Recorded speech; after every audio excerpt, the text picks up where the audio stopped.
Sir class இருக்கா இல்லையா sir? தெரியல, நீங்களே அவரோட பாக்க வரேன். தமிழோ എന്തായാലും നമ്മുടെ പറയാം. ചായ എടുത്തില്ലേ? ഒന്നും പറയുന്നില്ലല്ലോ. ഏതാണ്ട് ഇയാൾ പറയുന്നത് അത് കേൾക്കത്തുമില്ല.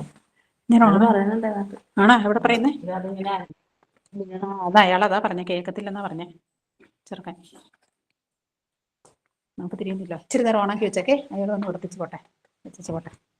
ആ you asked me this one ബോക്സിനകത്തിട്ടു. ഞാൻ കൊണ്ടുപോകാം, ഫോൺ നോക്കി കൊടുക്കാന്ന് ഓർത്ത്.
Hi all, good morning.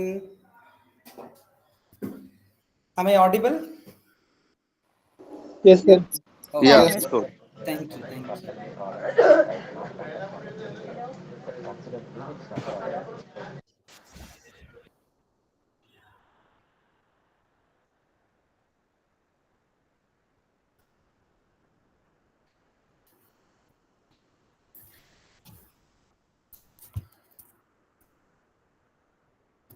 Okay, very good morning. I'm Dr. Aragaraja. I'm presently working in Shivanada University. I'm basically a company secretary by profession and I'm teaching now.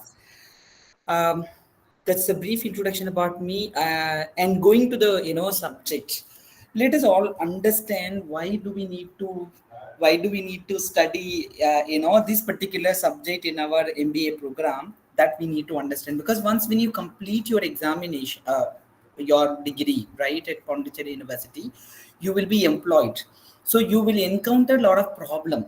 What kind of problem you will face generally, whether be it at home or in a working place or in any time, any kind of environment, we face constraint, right? What is a constraint?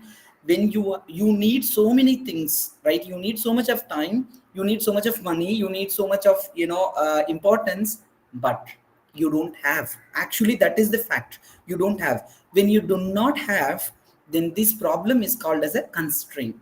How are you going to manage this constraint in a business, in a family?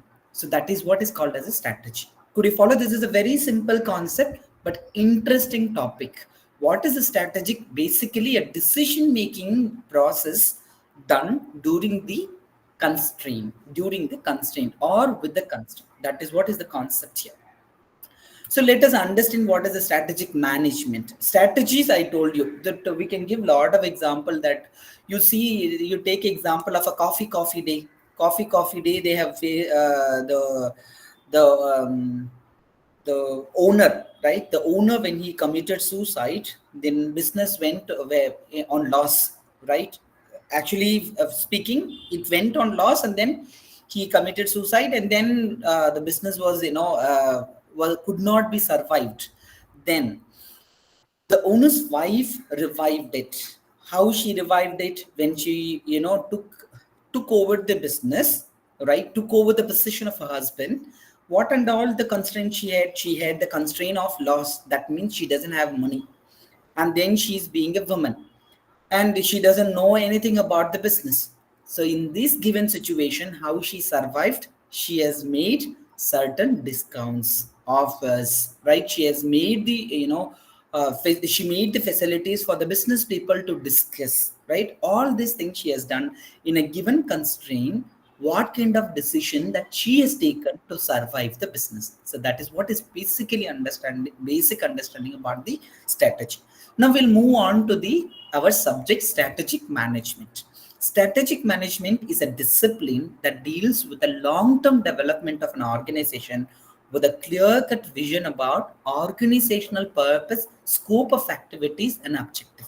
So that means in the case of coffee day, you take the objectives in everything was framed by her husband, right? Everything was framed. But when abruptly this thing happened, and she has to take decision not for temporary, not for the temporary, it is goal oriented. That goal basically is a long term. Basically, it's a long term. And this we need to understand. See, when we say goal is a long term, what is the understanding we need to have? The market is dynamic. The market is dynamic. That means what? The market is open for all. The competitors will come and go. The marketplace itself is a new place where your strategy, what you have used today, might not work tomorrow also, right? But the strategy, basically we have to fix it for a long time. It should be dynamic. That's very simple. Whatever strategy that you are going to frame today for future, you take for example, so many of you might be working, so many of you are looking for job. In that situation, why did you choose MBA? Sorry.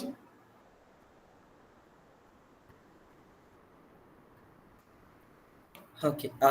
So many of you might have completed your undergraduate program, or you might have done some other masters.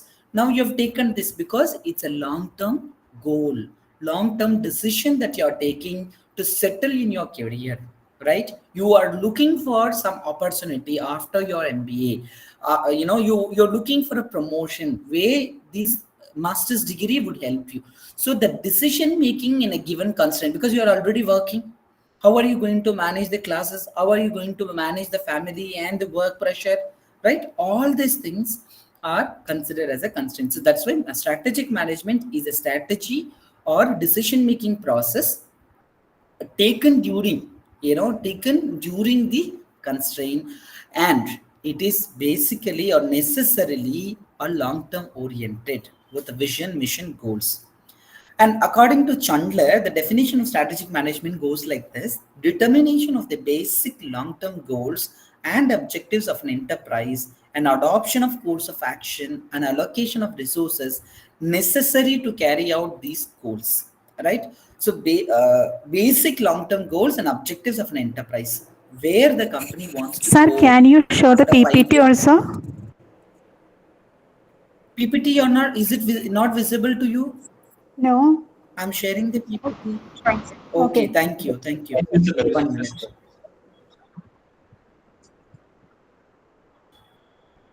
Is it visible now? Yes, sir.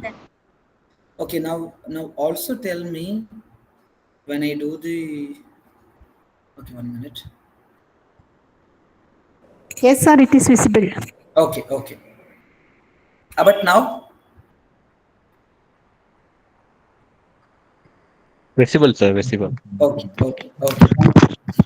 So the definition of a Chandler goals, that determination of the basic long-term goals, that means how an organization, where it's going to reach, how it is going to reach, right? So the objective and goal should be clear. And adoption of course of action, that just now I told you, course of action means what? You have fixed the objective, you have fixed the goal, long-term goals, but as I said, that market is dynamic. How are you going to manage? How are you going to manage such things, right? So that is also need to be taken into account. And then allocation of resources necessary to carry out these goals. What is the allocation of resources? Already you have a constraint. You don't have enough. You don't have enough. What do you call? You don't have enough. Resources. So in that given situation, you have to run the business because it's a long term. With a given constraint, how are you going to allocate the resources? So 3 elements: fixing, right? Fixing, determination or fixing of the long-term goals and objectives, and adoption of course of action. That is, it should be dynamic, and wherever required, you have to interfere and change the strategy depending on the market condition and the competitor strategy. And the third one, allocation of resources. Now look at this one particular chart talks about the entire chapter, entire subject of the strategic management. So whenever we call, you have to take strategy, right? You take a simple example: when you are going to play with a competitor, right? Any game, chess or cricket, any game, what and all you have to do? Simply you will go and play, or you will try to understand the strength and weakness of the competitor. Obviously we will do. So that is what is called as the environmental scanning. When you take a long-term decision, when you take fix or determine the long-term goals or objectives for the organization, what you have to keep in mind? You have to keep in mind what is the prevailing environment, both internal and external. That means what is our strength and weakness, what is available in the market, strength and weakness, how we can adopt, how we can make the strategy, right? Then only you can fix the strategy. Otherwise you won't be able to win. It is simply you're participating, or sometimes you will fail at the first attempt only and come back. So that is why the first step in the strategic management is environmental scanning. So what is that we are trying to understand? What are external and internal conditions and expectations, right? Here I have given the example for CSR, right? Corporate social responsibility. Let us not include that one. For a company perspective, we'll understand, right? Or for competition perspective, we understand. Then after identifying the strength and weakness, what do? We frame the strategic formulation. What is the strategic formulation? Okay, if these are his weakness, that are my strength. So I have to hit on that weakness to defeat him. So develop a vision and mission, and then establish long-term objectives, generate strategies, right? So these three things are in order. First, you need to understand what is his strength and weakness, and then you try to put what is your vision, mission, how you are going to defeat him, what is your long-term objective, what kind of strategy. That is whatever is, his left side, so that is an advantage for you, right? And he doesn't like fast bowling, then that's an advantage to you.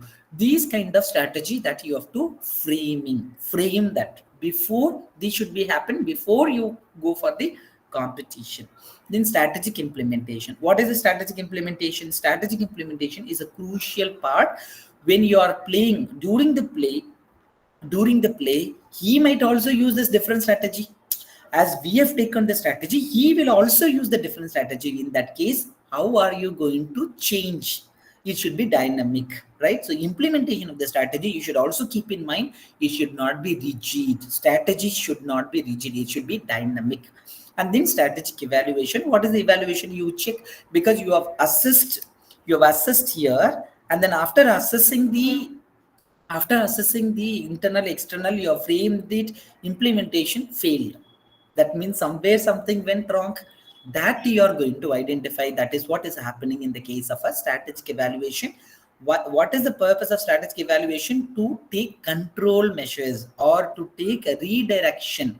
That is what is given in the case of a strategic evaluation. What is a strategic leadership? Right? What is a strategic leadership? Strategic leadership means leadership. You have studied in the first semester only in the management concepts and organization behavior. Leader means to lead the followers. It is not to have the followers, to lead.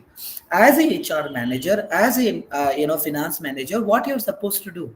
In your team member, somebody who's trying for promotion, who's trying for a higher position, what you should do? You should also help them how to progress. The career ladder, you have to identify the career ladder and opportunities for them. If it is identified them, you should also help them, right? So that is the leadership. What is a strategic leadership? When you have The slides are not changing. sorry, slides are not Slides are not changing. changing. Okay, No. sorry, then there's some problem here. Okay, then I'll do one thing, I'll put it like this and do. There's some problem in this one. Okay, I'll sort it out in the next class. So we'll go through like this only. So strategic leadership basically manages potential to articulate strategic vision for the organization, and to motivate, guide, and influence its subordinates to attain the objectives of the vision. So what is this strategic leadership? A strategic leader's role is that to influence. How you are going to influence? See, this is what is the constraint we have. These are all the competition, and this is our strategy, and this is how we are going to implement this. So this is, you are going to influence the employees and your followers towards the attainment of the organization goal. That is what is the strategic leadership role, right? Strategic leadership can also be defined as a utilizing strategy in the management of employees. It is previous slide we have seen that it is implementation we have seen. So how are you going to implement? Are you going to do the work? No, it is, you are going to transfer, you are going to delegate the work to the employee. And who is the best manager? You must have studied in the last semester, getting things done through others. It is not you should do.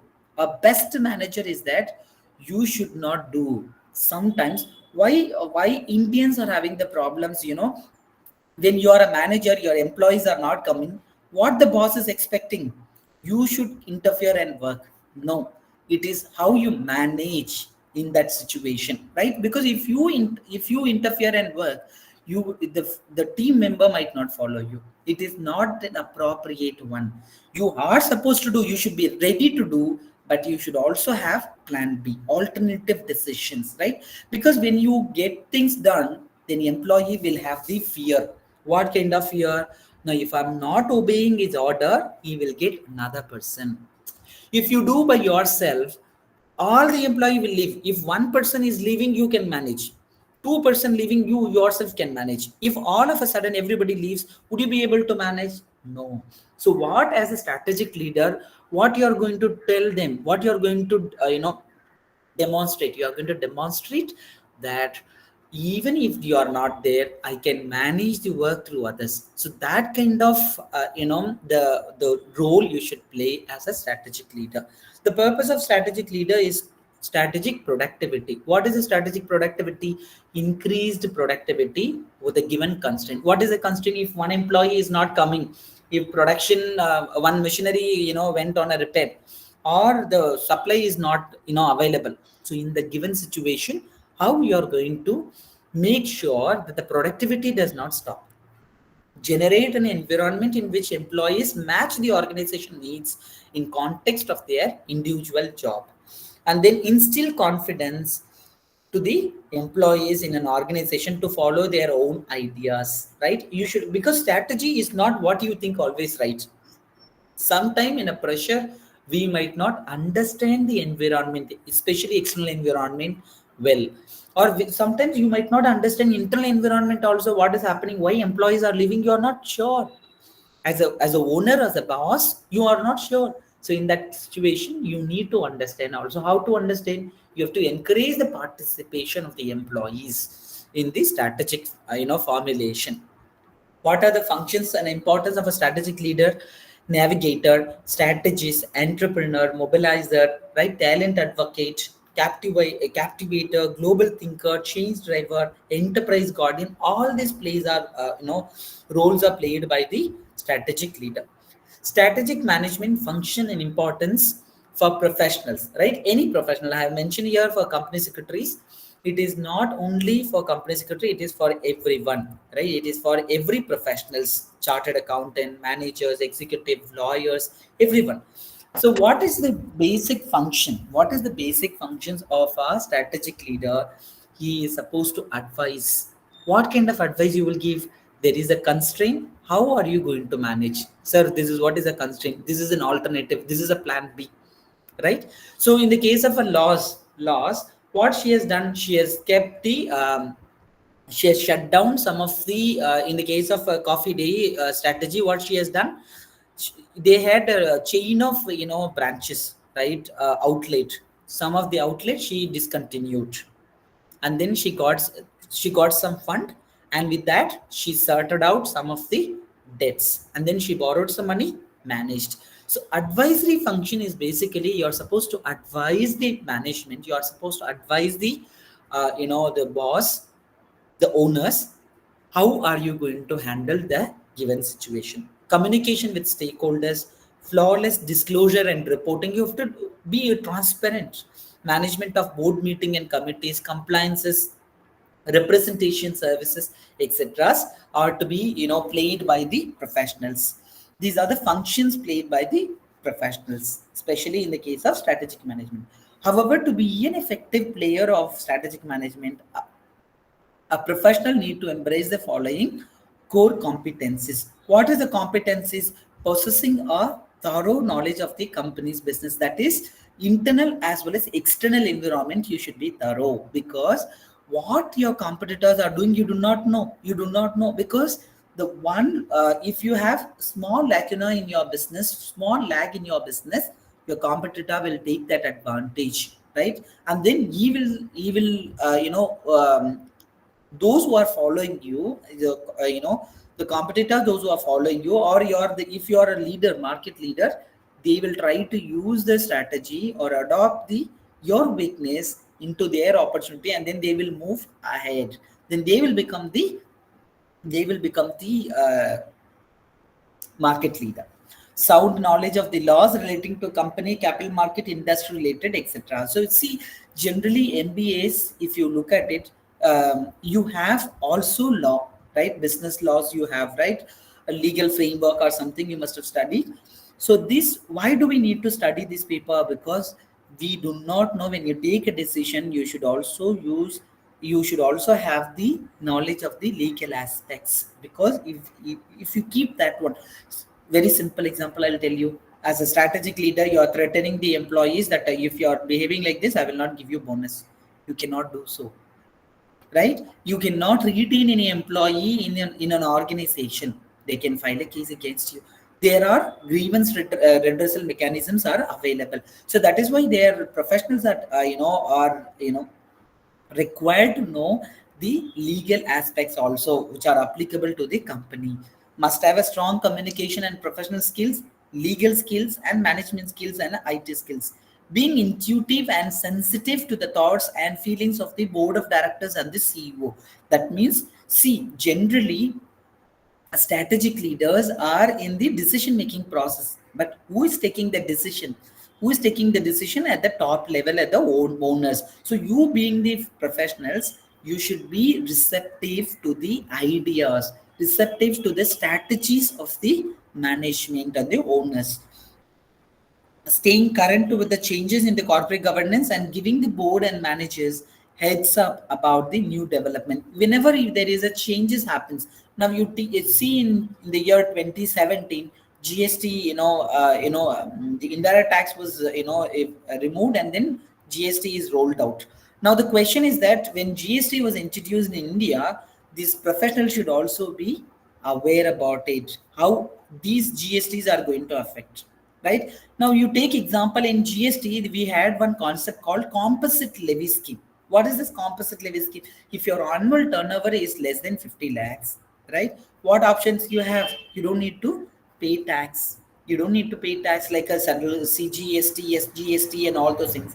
But you have to pay a lump sum amount to the tax authority. In that way, what is an advantage? A small and medium enterprises could attract a maximum number of customers because no GST. Most of these small and medium size jewelry shops, if you go, they don't have a GST. It is written composite levy. Composite levy, it is registered under composite levy. Composite means what? No GST for you, it is exempted. So which one you will go? You will go to some XRY brand, right? Where a branded jewelry shop, where you go, they will charge you GST at a certain percentage. And if you go to a small and medium enterprises where no GST, which one you will prefer? Obviously, you will prefer no GST jewelry only, jewelry shop you will go. So that is why here they are talking about this is whenever there is a new introduction, you should be aware. Now we are also going to have what income tax act is going to be rolled out, right? Now we are going to have a new income tax act which might come in the following budget or next year, right? So that all these aspects, a strategic leader, a strategic professional should be aware. Being able to work and achieve a consensus within the multidisciplinary settings, being flexible, creative and detailed, remaining calm under pressure and not losing sight of perspective. This is, according to me, this is the first and foremost competency everybody should have, especially the professionals, right? Why? Under pressure, if you have tension, you will not be able to think properly, then you will not be able to visualize the problem, constraint, plan B, you may not be able to do. So that is why you have to remain calm, right? You have to remain calm. Now we are going to talk about the strategic planning. What is the strategic planning? You are going to estimate. You're going to estimate. You're going to estimate what? You're going to estimate the future. You're going to estimate the future constraint. You're going to estimate future competitors, right? You're going to visualize future market, how it is going to be. Who are all is expected to be your competitor? What kind of constraint you might have, right? You see certain countries, they are propagating that if you get children, they are giving you the maintenance expenses, right? There are countries which are offering this one. Why? Because the countries, their population is at a risk. What risk? The younger generation is not there, the youngsters is not there. As like India, we have more of a youngsters and adults. We are having adolescent and adults. So after 5 years they become citizens, right? So the children growth is also important for the country. So in this situation, what we are trying to do, strategic planning, it is towards the long term goal and objective. We are making plan from today. You're visualizing India after 20 years, India after 50 years, how it is going to look. So if you are identifying some constraint, you are going to take a corrective steps. That is what is the strategic management, the strategic planning. Now you look at it to the definition given by Allison and Kay. Strategic planning is an organization process of defining its strategy or direction and making decision and allocating its resources to pursue the strategy. It may also extend to control mechanism for guiding the implementation of the strategy. Look at this one, this part only I was talking to you. What is this control technique? We are visualizing some problem in the future. Immediately you're going to take an action. How am I going to handle that situation? How am I going to look at that particular perspective? Right, so that is what is given here. Concept of strategic planning gained prominent in strategic management in corporate sector in the year 1960s. We feel that the strategic management is a new concept. No, it is not true. Strategic planning came in 1960s only, right? And it has maintained its importance in the contemporary times also. Strategic planning process, when it comes, it is very similar to that, the management concept what you have studied. Planning process, same process here also. Now look at it. First step, when you have formulate the strategy. How to formulate the strategy? First you should have purpose and vision, right? Purpose and mission, right? What is the purpose of your organization? That is goal, right? Objective. All that you need to be very specific, you should understand. Then examine internal issues and external issues. We have already discussed this in the first slide only, right? First you need to have the vision and objective. As I gave you the example, if you're looking for a better job, if you're looking for a promotion, that is your objectives and goal. So for that, what you are trying to understand, what is the opportunity to grow within the organization? Okay, I'm having undergraduate, if I have a master's, I might get a promotion. Or the competitor company is providing 30% hike provided if I have a master's degree. So you're trying to understand what is my weakness, what is my, um, what is my weakness, what is my strength, and what is the weakness of the organization that we are trying to understand. With that, we are trying to combine. What is the combine? Aligning our strategy with the organization strategy, and then summarizing findings in a SWOT analysis. What is a SWOT analysis? SWOT analysis is a very, very important concept, because now we have another concept is also called as TOES. It is also called as TOES. What is this TOES concept? 1 minute, let me take the board.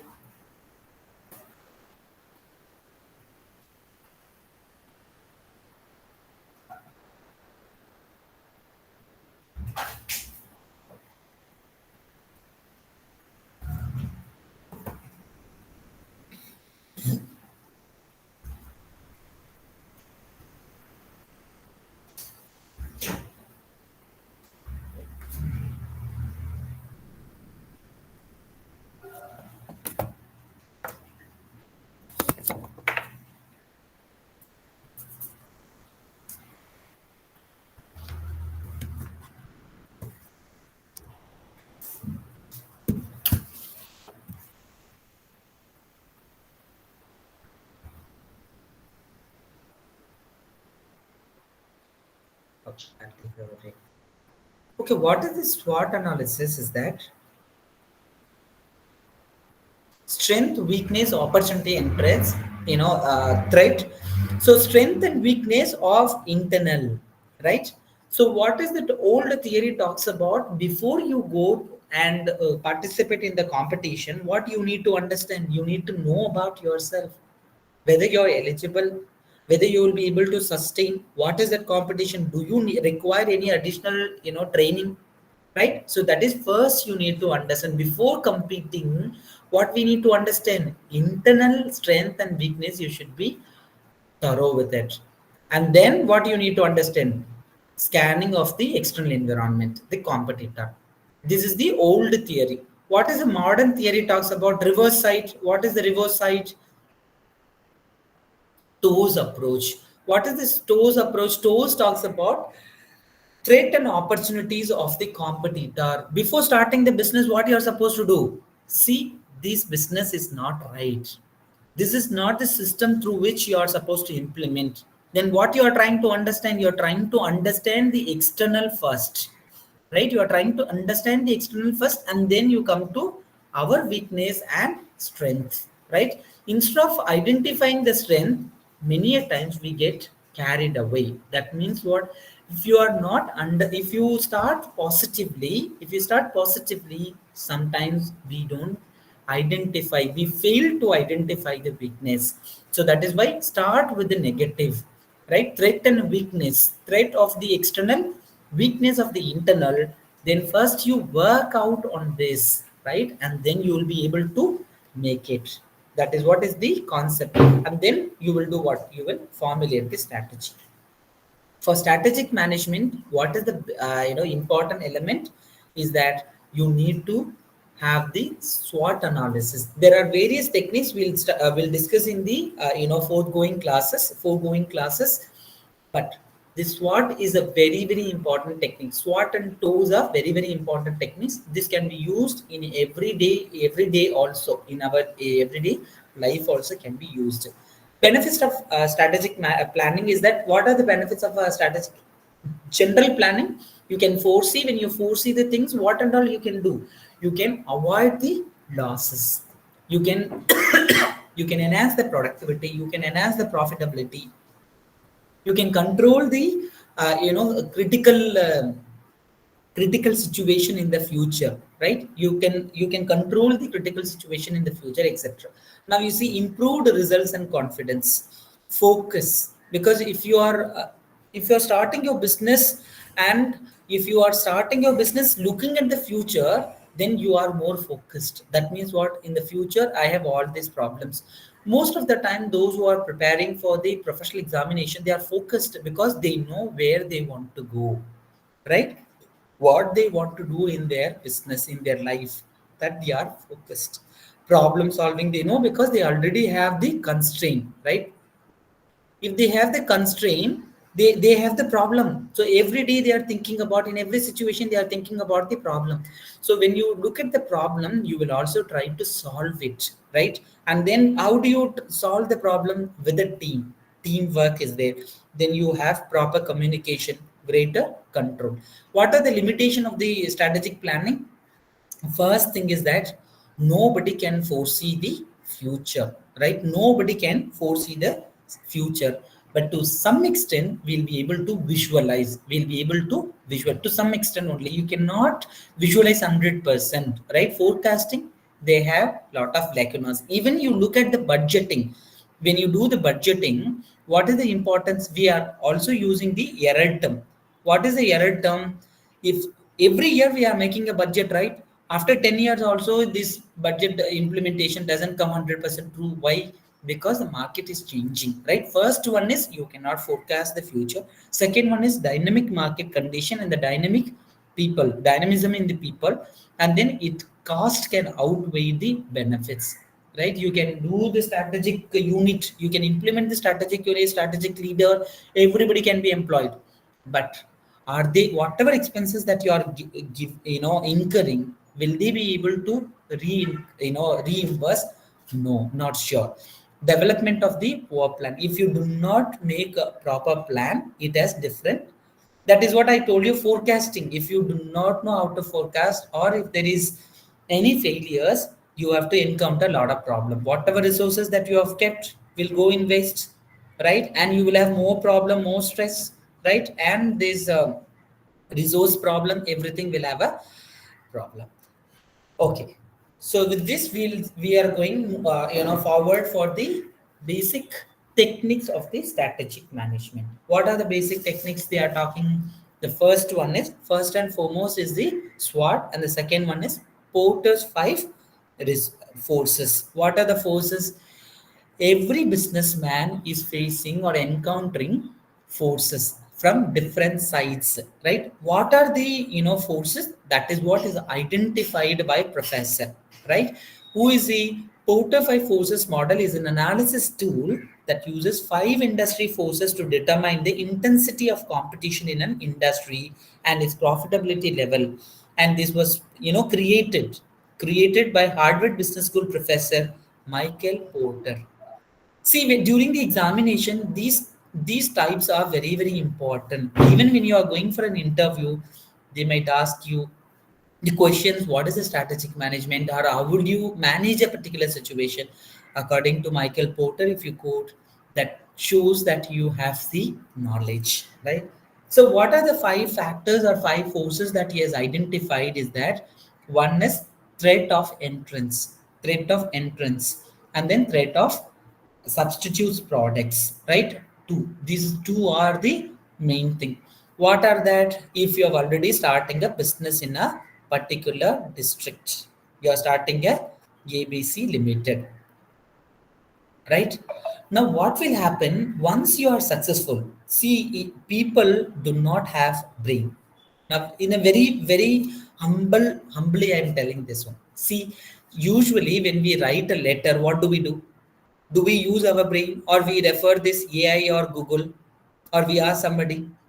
We always wanted to be follower. We always wanted to be a follower. Mostly in the market, very few people are there as a entrepreneur, as a leader.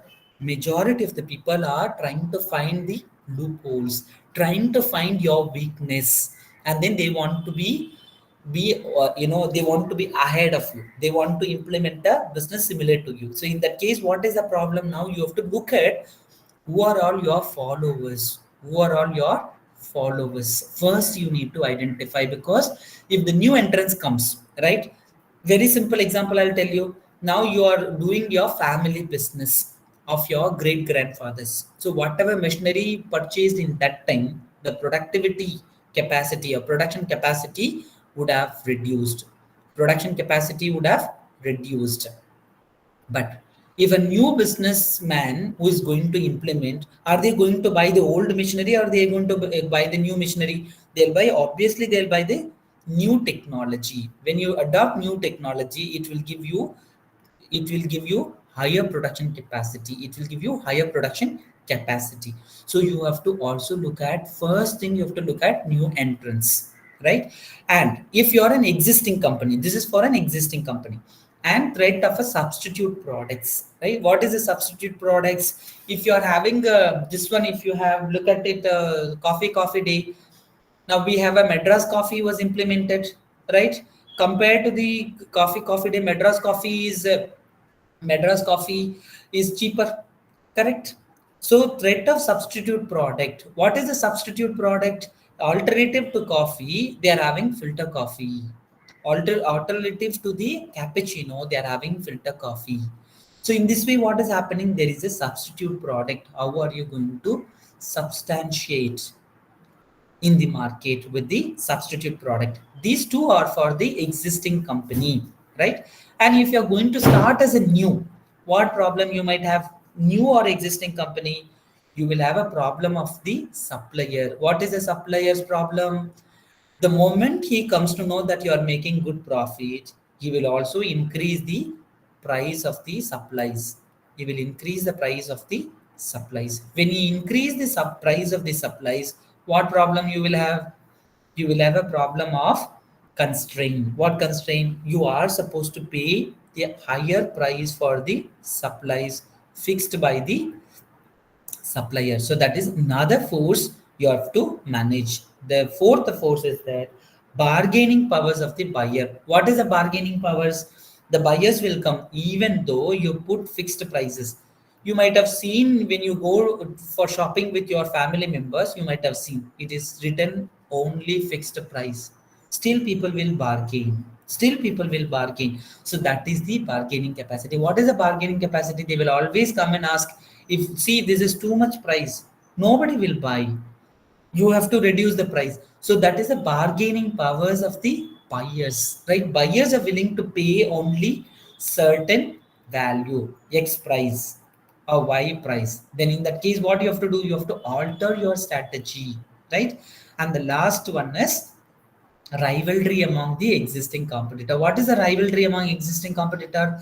See, you have managed all these four, but meanwhile your competitor is telling that we will give you some discount sale, clearance sale, right? Diwali sale, Christmas sale. So when they are providing, you are also forced to provide these discounts and offers. So this is the last forces. Now we'll just repeat. Porter 5, Michael Porter is the Harvard Business School professor who has brought these forces, right? Different forces encountered by a business in the modern life. So if you are an existing company, you have to face three problems, three forces. One is bargaining power of the suppliers and the buyers, and the third one is rivalry among the existing competitors. But when it comes to the new company, you have to manage all the five forces, right? You have a threat of new entrants, you have a threat of substitute products, bargaining powers, and bargaining power of suppliers, buyers, everything you have to manage. So that is why it is a common model, a common strategic management techniques adopted by the companies, right? Companies, when they are facing any constraint. Could you follow this one? Up to this, could you follow any doubt so far? No, sir. No, sir. Okay, I'll proceed. So quickly, what we will do, I'll take you through the study material, what is given in the problem, what is given in the.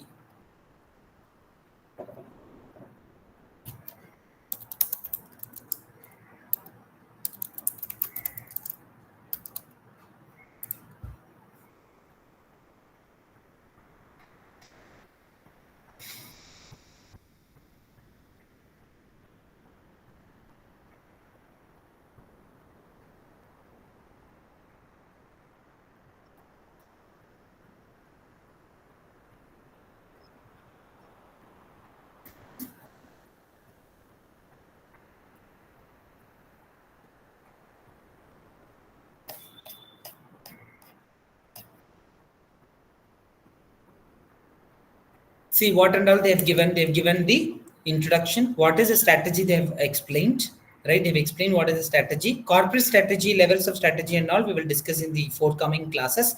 Crafting a strategy and an ongoing process, that is the planning. Very basic things they have given. See, look at this. What is the strategy? Strategy is a plan, pattern, position, ploy, and a perspective, right? How do I get there? The long-term goals which I told you, right? So I told you that whatever strategy you make, it should be dynamic, right? Keeping pace with the changing environment, minimizes the competitive disadvantage, and then clear sense of strategic vision and sharper focus on the goals and objectives. Motivating employees, with this we have seen in the case of strategic leaders, right? Strengthening the decision making, efficient and effective way of implementing actions for result, improved understanding of the internal and external environment of the business. That's what I told you, toes and SWOT analysis. Levels of strategy, we have different levels. One is a corporate, business strategy, and functional strategy, right? So when it comes to corporate level strategy, we need to these are fixed by the top level management. I told you this. Generally strategies are fixed by the top level management or the owners, right? What is a business level strategy? It is the professionals who are going to implement, right, business level strategy. And the last one is functional level strategy, where they are going to implement, get the things done, right? So business level strategy, they are only going to understand, right, perceive the strategies fixed or framed by the top level management, and then they are going to implement it with the help of the functional heads and the staff members, right? So that is what is the relationship. We need to understand there must be clear cut cooperation between or coordination between these three levels. Otherwise implementation becomes a very very complicated issue, very very complicated issue. 1 minute. Post it here.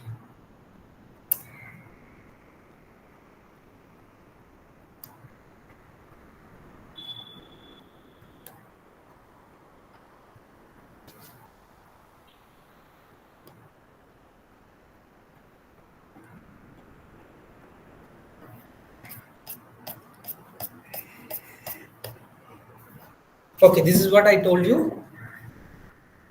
So corporate level strategy, if you look at it, it goes like this, right? Corporate level strategy is only up to this, business level strategy up to this, but functional level strategy is the major one, because you can frame anything, you can frame the strategy. You have to This needs to be, perceived by whom? It needs to be perceived by the business strategists, and then it needs to be communicated to the function level heads where they are going to implement. That's why in this triangle the maximum portion is allocated to the last level, because they are the people who are going to implement these areas. If you look at it, this portion is greater than the above two, right? If you are not, if there is any failures in these two models, then implementation for sure will not happen properly. See, this is what is given here, this is what is given. So sometimes these both are, combined, and sometimes it is separated, right? Functional heads, they it is considered, it's some theory consider both one and the same only, because when you say functional heads, HR team, it is HR head and the employees subordinates, right? When you say account section, chief finance officer and chief finance officer along with the employees in the account section. So that is why this both can be integrated together, or it can be kept as a one also, a separate also. See, corporate level strategies are the responsibility of the corporate level manager, top level manager. That is why it is there in the top of the pyramid. Responsibility of the business level manager is to make the business strategies. These business strategies should be made by adopting the visions, adopting the visions of the corporate level strategies. And then functional strategies, what they do major functional activity within the business or units. What are the major level functions? R&D, manufacturing, marketing, finance, human resource management, research, all that can be brought. So they have to visualize how it can be communicated, to the employees or the team members, right? So operating strategies, regions and districts plans, department within functional areas, how they are going to implement. So ultimately these two, or individually, they are the people who are going to implement the strategies framed by whom? Top level managers, right? But what is the problem here? They do not know. They know only do the work. But in case of any exigencies happens, any it's okay, I'll put it like this: any dynamism happens in the market, they do not know. These people might not know how to react, but plan B will be framed by, it's already kept in the documentation process by the corporate level strategies. So they will step in and do it. So we cannot say that, since implementation is done by these two people, can we consider they are the great people? No, right? They can only work. They do not know, or they do not know how to make an alternative. They do not know what is the constraint. They will not be able to visualize because they have the pressure. Right? With that, I conclude, and we'll see remaining classes tomorrow.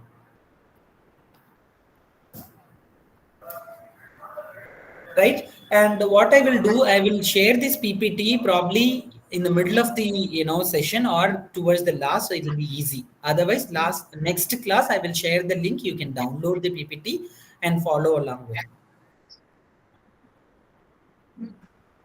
Yes, Ishwar sir, you have raised your hand. What is the doubt? Yes, I will, Beena Raju, I will surely share the PPTs probably in the next class. Because what happens if I share the PPT, I'm not giving all the content, because example, case studies and all, I'm talking. So if you're carrying only this, it might not work, right? I'll share the PPTs next class. I have already have a link, Google Drive link. I will share the link. All of you can download, right? Thank you so much. See you tomorrow. Thank you, sir. Thank you. Thank you. Thank you. Thank you, sir. Thank you.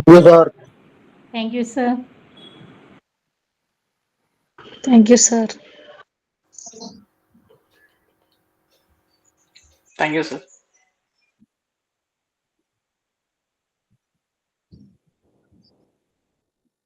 Thank you, sir. Thank you, sir.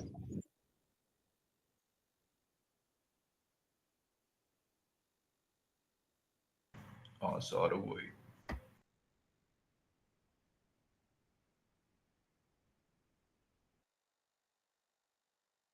Continue.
Good morning. Good morning to all of you.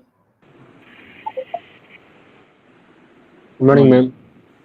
Yeah, good morning. Very good morning. Yeah.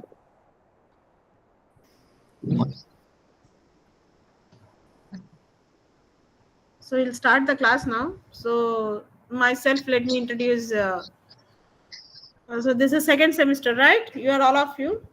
Yes, ma'am. Yes, ma'am. Yes. Which, whether it is Training.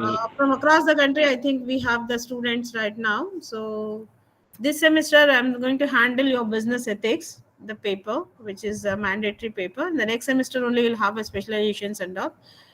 So different courses you have, right? Different, like MBA, retail management, MBA insurance, all of you are there, right? Isn't it? Yes, ma'am. Yes, ma'am. Yes, ma'am. Yes, yes. MBA finance, MBA marketing, different groups of the people. But business ethics is a common to all of you. Okay, ma'am. Yeah. So now let me talk about this business ethics. So actually, it is one of the most important papers among the other management streams and all. Why do we need to know about first? What do you mean by the ethics, and why do we need to study about the ethics and all? Do you have any idea? Can you tell me? Then we will get into the subject and all. So let me know what is your idea about the ethics and why we need to go through the ethics and all. Ma'am, ethics means in an organization we have to follow, since there are rules and regulations, so we have to be in a specified manner and we need to follow the protocols of the Very good, company. Mirza. Very good, very good. I'm appreciating you. But rules and regulation is the ethics? Do you mean to say rules and regulations we are supposed to follow? Is it, Mirza? And Not only rules and regulations, ma'am, in following an ethics, there's a professional way. We have to deal with different people in a different manner. So there are ethics to follow there. So there yeah. are different departments in the company as well. True, So very that's true, the very true, very true, very true. You are almost near and so any other justifications, any other Ethics are about the values, what we have to go through. like for an example, non-staying. Yeah. So you tell me, Ma, you are correct. You are correct. Exactly the values. True, very We true. know what is right and what is wrong. Yeah. So So if where it is is the we are yardstick? Where is the yardstick? Who is going to define that yardstick? What is the right and what is wrong? that our conscious will say Yes. What is, yeah. Okay, right. Absolutely right. Any other answers? And then we'll get into it. There is no legal obligation to follow them, but it's only a moral obligation. Very true. Very true. Because we don't have any stringent rules or any legal formalities, but still we have to follow on our own, right? Very true. Very true. Now let us get into the thing. So for this class alone, so it's very abruptly I got information to handle this paper, so I could not prepare a material from your material from PPTs from your material, but it is available in the public domain. That only today I'm going to share with you to whatever is there in your syllabus. The next class onwards we'll have get into your syllabus exclusively and all. So now let me share what is the basic introduction part of the ethics, ethical values, principles, how do we define, and what is the need of the business ethics and all. So let me talk about that today.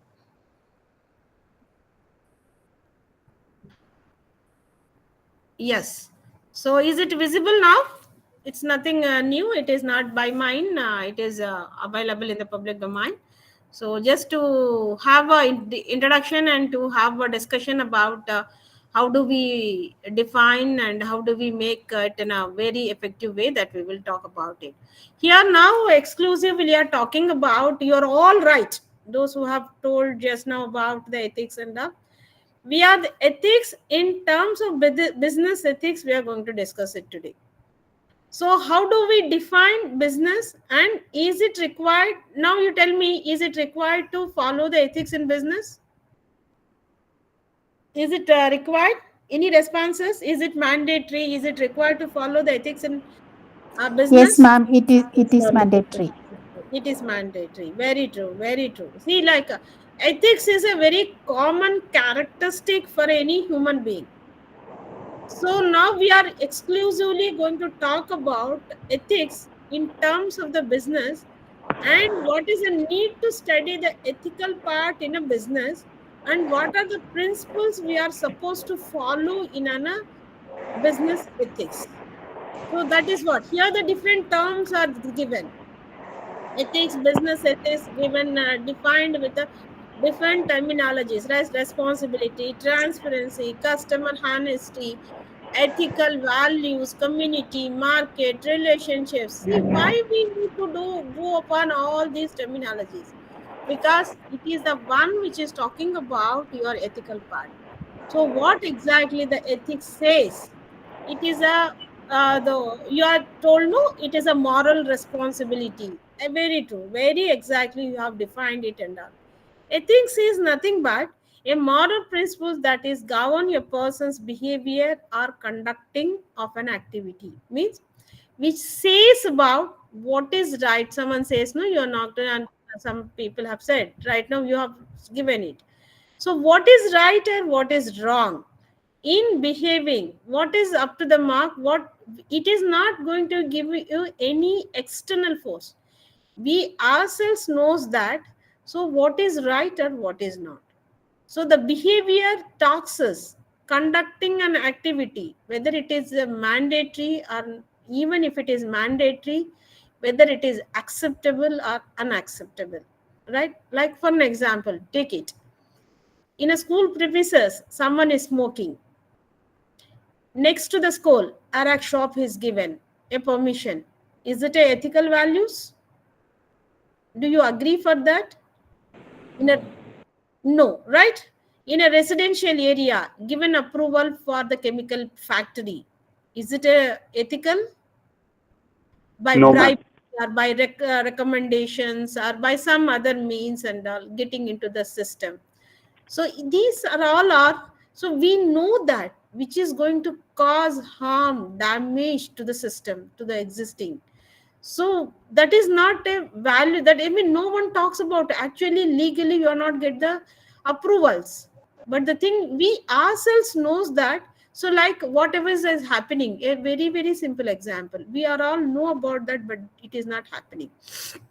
Drinking and driving is not acceptable, but the people are doing it, and the capacity of the bus is 52 or 60.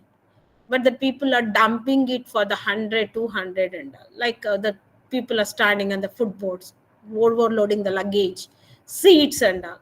So if it is meeting an accident, it is a moral responsibility of the owner, is a moral responsibility of the person, what is acceptable, what is not acceptable. If it is beyond that, so you might be heard about this Bhopal gas tragedy. Have you heard about it or not? Union Carbide factory. So what has happened exactly? Do you heard about it or not? That Bhopal gas. Yes, ma'am. Yes, ma'am. And that is a very bold. You leave it. Who is responsible for that? Management. Not taken a proper decisions and all. And in time they have not repaired the machineries. Servicing has not done. It was a cause for the damage, huge loss and all. Now that is a very bold story. Now you might be heard about this Kingfisher Airlines in any financial scam. Raja telecom industry or any scams, Satyam computers, whatever it is happening. So the thing is like unless until the people feel morally they are ethical and all, no one can judge. They have to themselves have to change their behavior. They have to give the direction for their behavior, as you rightly said, what is right and what is wrong. So it is a yardsticks are there, but we know we have to follow. But how many of us are following? When we are not following, it is a root cause for the damage, loss, or that is the thing. Behavior, conducting an activity, any activity when we are doing it, that is a root cause for the damage or the loss. This knowledge, the branch of the knowledge deals with the moral principles, means what we are supposed to follow, what we are not supposed to follow. What is we are responsible for it. So that part in this, the business, in related to the human behavior, with respect to the business we are talking here. We are not talking about the individual personal ethical values. We are not talking. So that is a part of personalization. I mean, like everyone should have a ethics, principles, and their behavior and all. We are not getting into that area. Here, exclusively this semester, we are going to talk about the business ethics, means what are moral values you are supposed to follow. For an example, let us take it. And you are working in a research and development division. So you know that what is the capacity of the hard disk. How do you develop Western Digital with a Seagate? Samsung works versus iOS. You know the basic or a fundamental formula for it, right? So now if you are with a taking a some bribe or some other attractive or fascinating factor, selling the formula to the competitor, is it an ethical value? Entire for the each one individual behavior, entire the company is getting into the losses. All the employees will suffer. See the huge damage at the loss which is going to occur. So that is what it is. This is a business ethics are undoing, and this is a perspective of the employee. I'm talking about when you're vice versa, you take it in the other dimension. In the perspective of the business organizations. So you know the smoking is injurious to the health. So why the companies are making the cigarettes? Alcohol drinking is injurious, damaging the liver, families, and all. Why the people are doing it? In that, what is the business? Their moral business they are doing. That is the business that they are doing it. What moral principles they are maintaining it? So percentage of the alcohol content they are written on the bottle. Smoking is injurious to the health. It is written on the pack. Means there do you can ask me the question, madam, is it intimating the consumer, will it our responsibility is over? I can't say that. So that is they are doing the business, that is for their motive is the profit, but they are intimating the customers what is the amount of alcohol is contained in that particular drink, and the uh, causing of the smoking is also is a reason for your damaging your health. It is all the responsibility of the consumer that whether to accept or drink or to have smoke and all, it is their choice. And now let us take another examples of it. Like for a decade back, or we can say it's some years back and 10 years back and all, the Maggie, Coca-Cola, all your carbonated drinks will face some consequences. Would have, I mean, like they faced some consequences. What is that? All the carbonated drinks has mixed with the pesticides. Maggie has a monoglutamate and all, so which is a cause for the damage of the health of the people. But again, they are now working on the system. They are there in the market, very well sold, getting the profit, doing very good business and all. So here, what is the ethical business? You are not supposed to cheat the customer. The ethical values are that what I'm doing the business should be aware by my customers. I'm not going beyond the unethical business and all. That the moral values both the parties has to maintain. Business, as I'm doing the business, I should do the ethical business. So what is mixed in that, what contains it is, whether it is a safe or unsafe, it should be known by my customers. Otherwise, it is really I'm cheating my customer, isn't it? So that is what the study of business ethics is very important, right? That is what we are trying to explore here. So what are the necessities, what are the ethical values one should have to do the business and to implement, that we are trying to focus it. And then you take it as it is a personally, I mean, like, it is, don't look at this as a subject. You are all the entrepreneurs, you are all the professionals and all. How much ethical values we have when we wanted to start our own business? What are the ethical values or the principles one has to follow, that you focus on it, right? And the fundamentals of principles of decent human conduct means, like, from where we are inherited, that leads us, that direct us to behave in a proper way, right? Includes the study of universal values and essential quality of the men and women, human natural rights, and obedience. So I mean, like, see, certain characteristics are inherent, certain characteristics are like genetic, which we are brought it from our the genetical nature and all. So it is not going to change, but the values which we are carried and values which we need to follow to meet the requirements, that is a basic requirement to do the business. And there are certain laws: land, consent, health, safety, increasingly also natural environments. Like, see, whatever you are doing the business, so should be within the limits of proper law. And the land as I said, the first thing, so acquiring a chemical factory approval in a residential area, it is not a legally right. It is not legal business, right? So that is what you need to follow, certain constraints, and make it possible to implement in a business by which you can follow the ethical values in the system. A man without ethics is a wild beast loosed upon this world. I mean, see, it is only a statement. I'm not calling, neither we are commenting nor we are giving. Means it was noted like that. So we are not supposed to given by the Albert. He has said about that the comment on without the ethics, a man cannot be a man.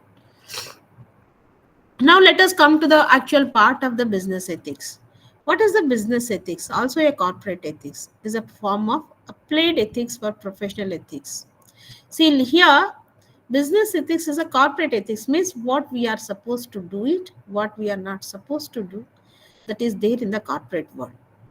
And this is for the professional ethics also, means like to do the business, what kind of a professionalism one has to follow. It is very important, and which examines the ethical principles and the morals, means what to do, what not to do, how to do it, what has to meet, that will lead us, that is based on our morals. Ethical problems that arise in a business environment, it applies to all the aspects of the business. Means like, when I'm doing the business, whether I'm preparing any cool drink or any foodie item or any like what we can say, any chips, anything, grocery, anything, and in a pack of grocery or any foodie item or any kind of thing, it is given that expiry and so as a retail shop, they have to even in a medical shops or pharmacies and they have to dispose all the expiry items. Whether they are doing it, it's $100 billion question. I cannot ask. So all the expiry medicines has to be destroyed. But they are not doing it. The innocent people, those who are not, how many of, just question yourself, Among the 143 group, it is group 143 people are there, including me, 144. How many of us are looking immediately when we are placing a prescription in the counter, they are going to give the medicine? How many of us are looking into the expiry date? Hardly. Even myself. I'll buy the medicine, I'll come back. That is the thing. Means that we trust the pharmacist. The ethical value, ethical business, pharmacist has to do. Means he or she should not sell the expiry medicines. Ethical business, like doing the grocery shop, ethical, all what is the ethical business? All the expired products they are not supposed to sell, right? And nowadays that is the great the thing, even it is in the small places also, like ganja or something, that the drug item that is caffeine and all, available in a small packs, the like 10 rupees 20 rupees packs and all. It is a mild drowsiness and narcotics and all, so that is sold near the schools, colleges and all. So what's happening? To earn the profits, to get your business done well, so you are doing unethical business. We are doing unethical business. We are spoiling the youth. We are spoiling the children.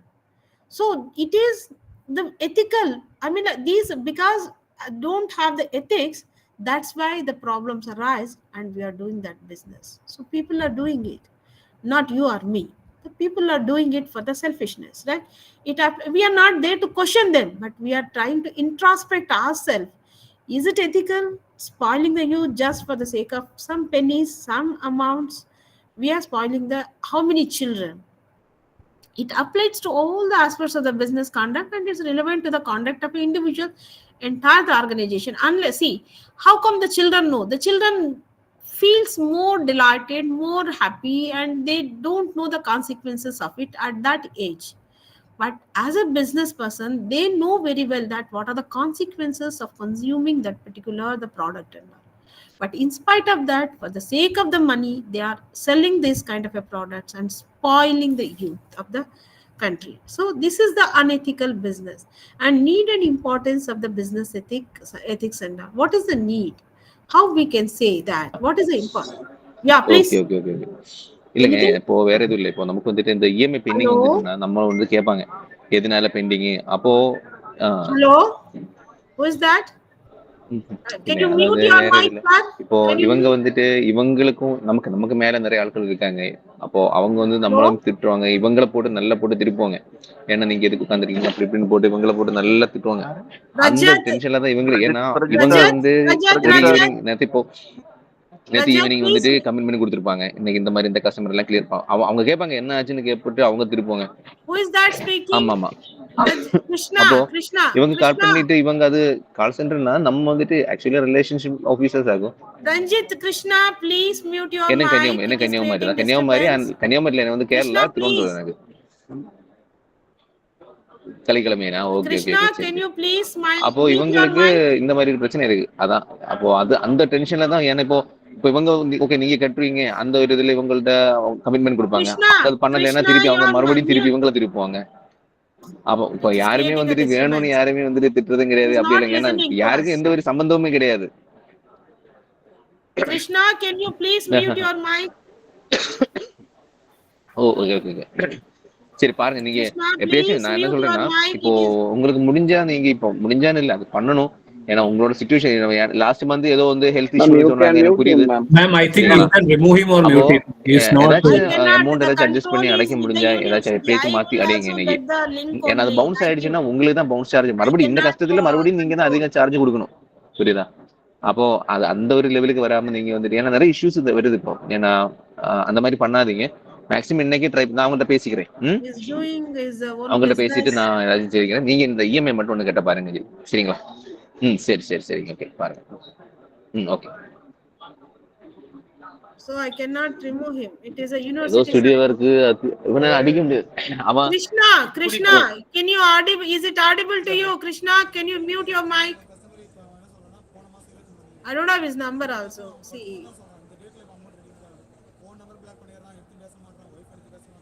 So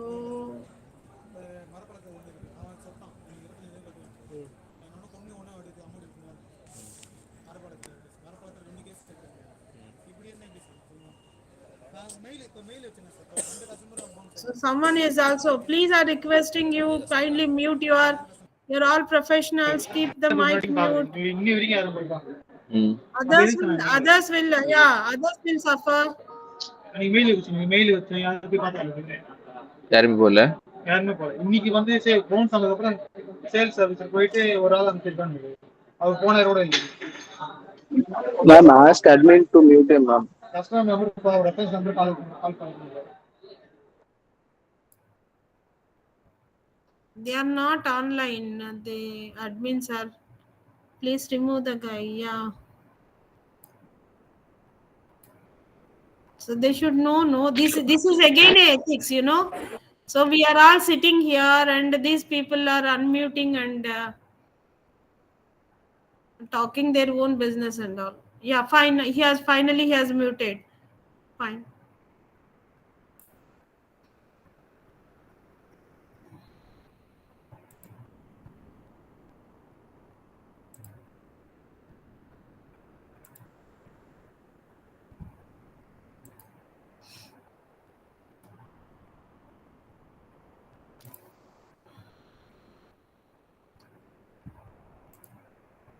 Just a minute.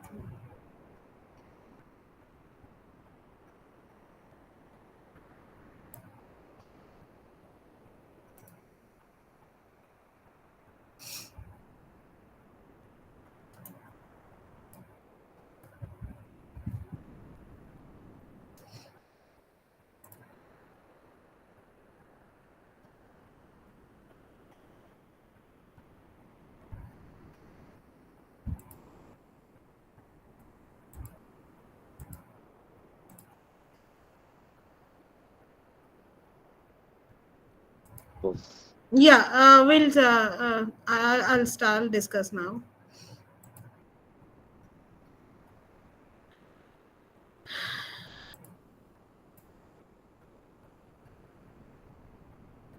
Yeah. So what we are discussing, need and importance for the business ethics and all. First one is stop business malpractices and all. Just for the sake of few, limited, whatever it is, a profit or expectations and all.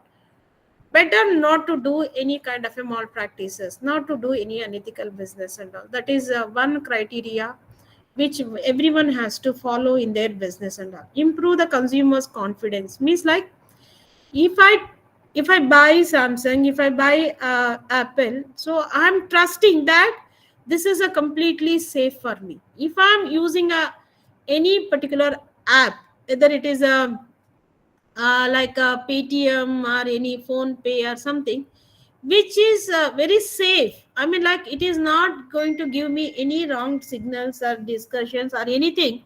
So any service which makes me the confidence is that I have to trust the companies, I have to trust the product, improve that way the consumer confidence will increase, because they blindly believe that if I'm visiting this particular counter or buying a particular brand, it is a safe for me and my family. So that kind of a means ethical business. Think of it, Samsung or like your Apple or the Colgate or anything.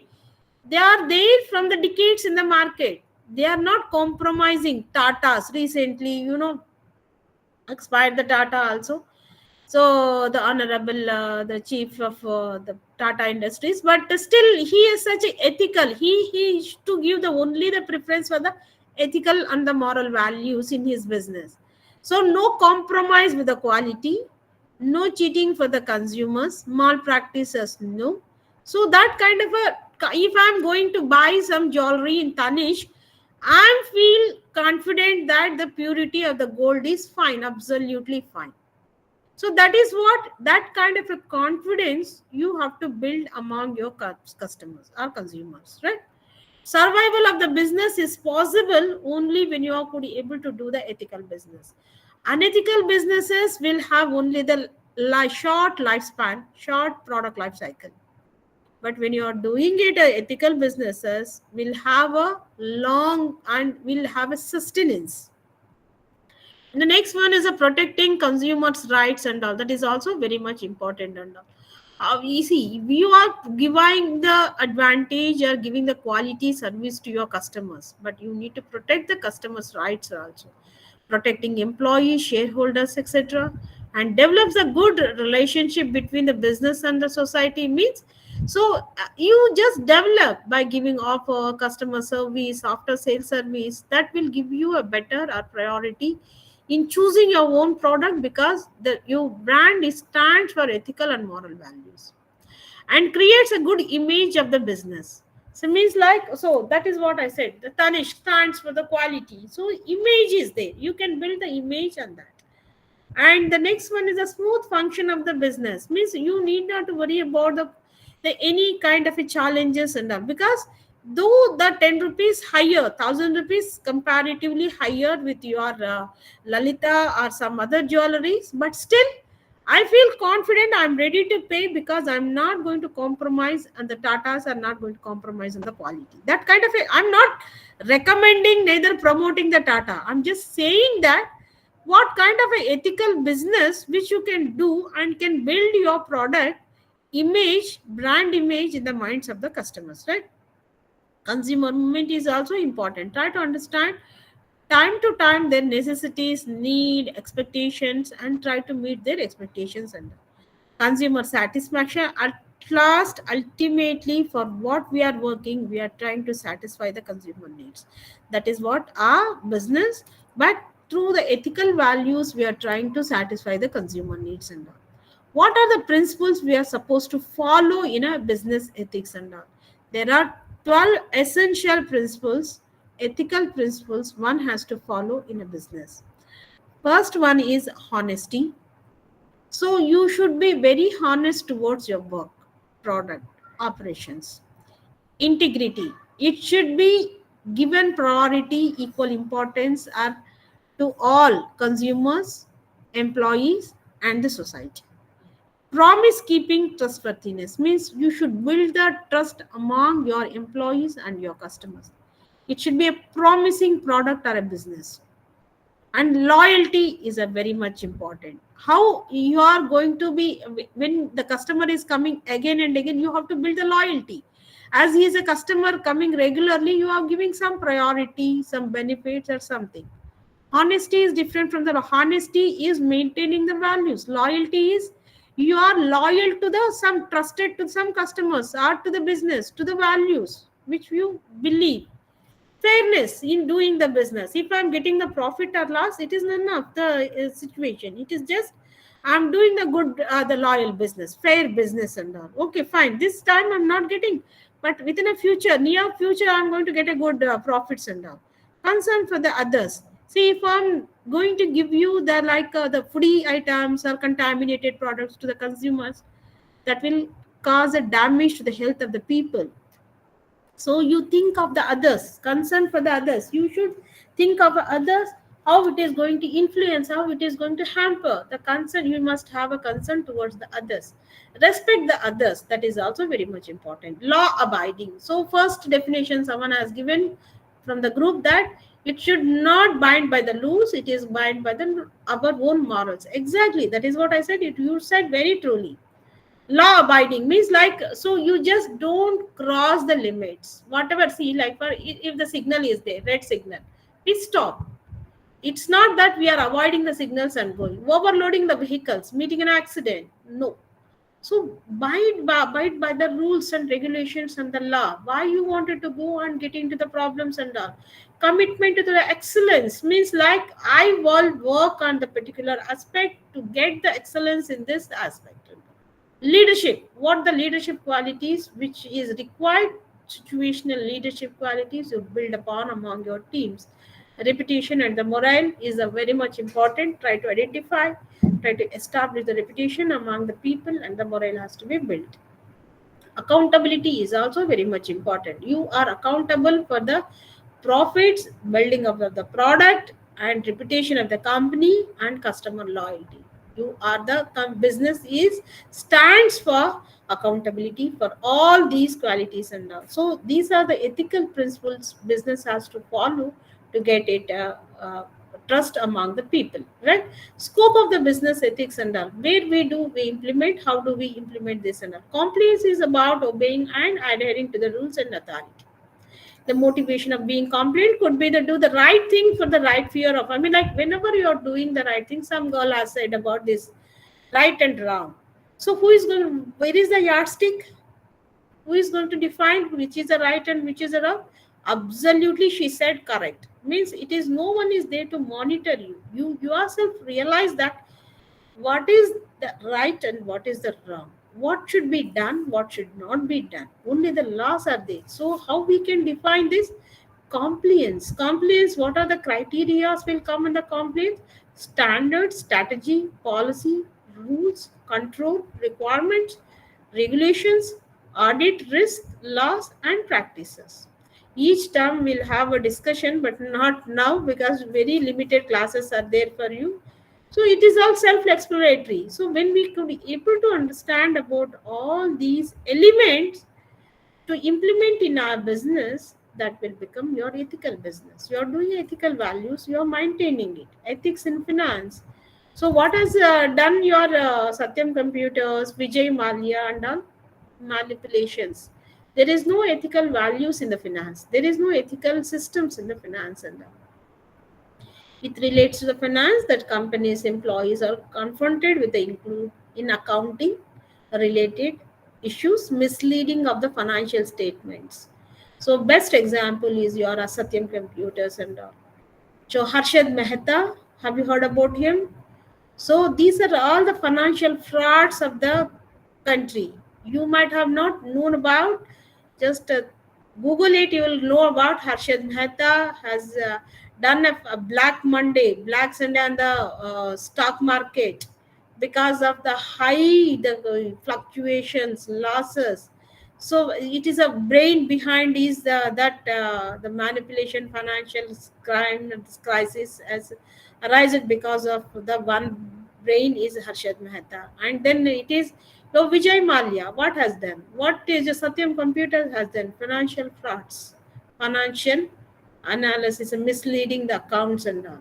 Related party transactions, arm's length, insider trading, executive compensation, bribery, kickbacks, fake reimbursements, all these are the financial frauds, unethical practices which are happening and which we are saying that better not to do, follow. And unethical practice are ethics in human resources.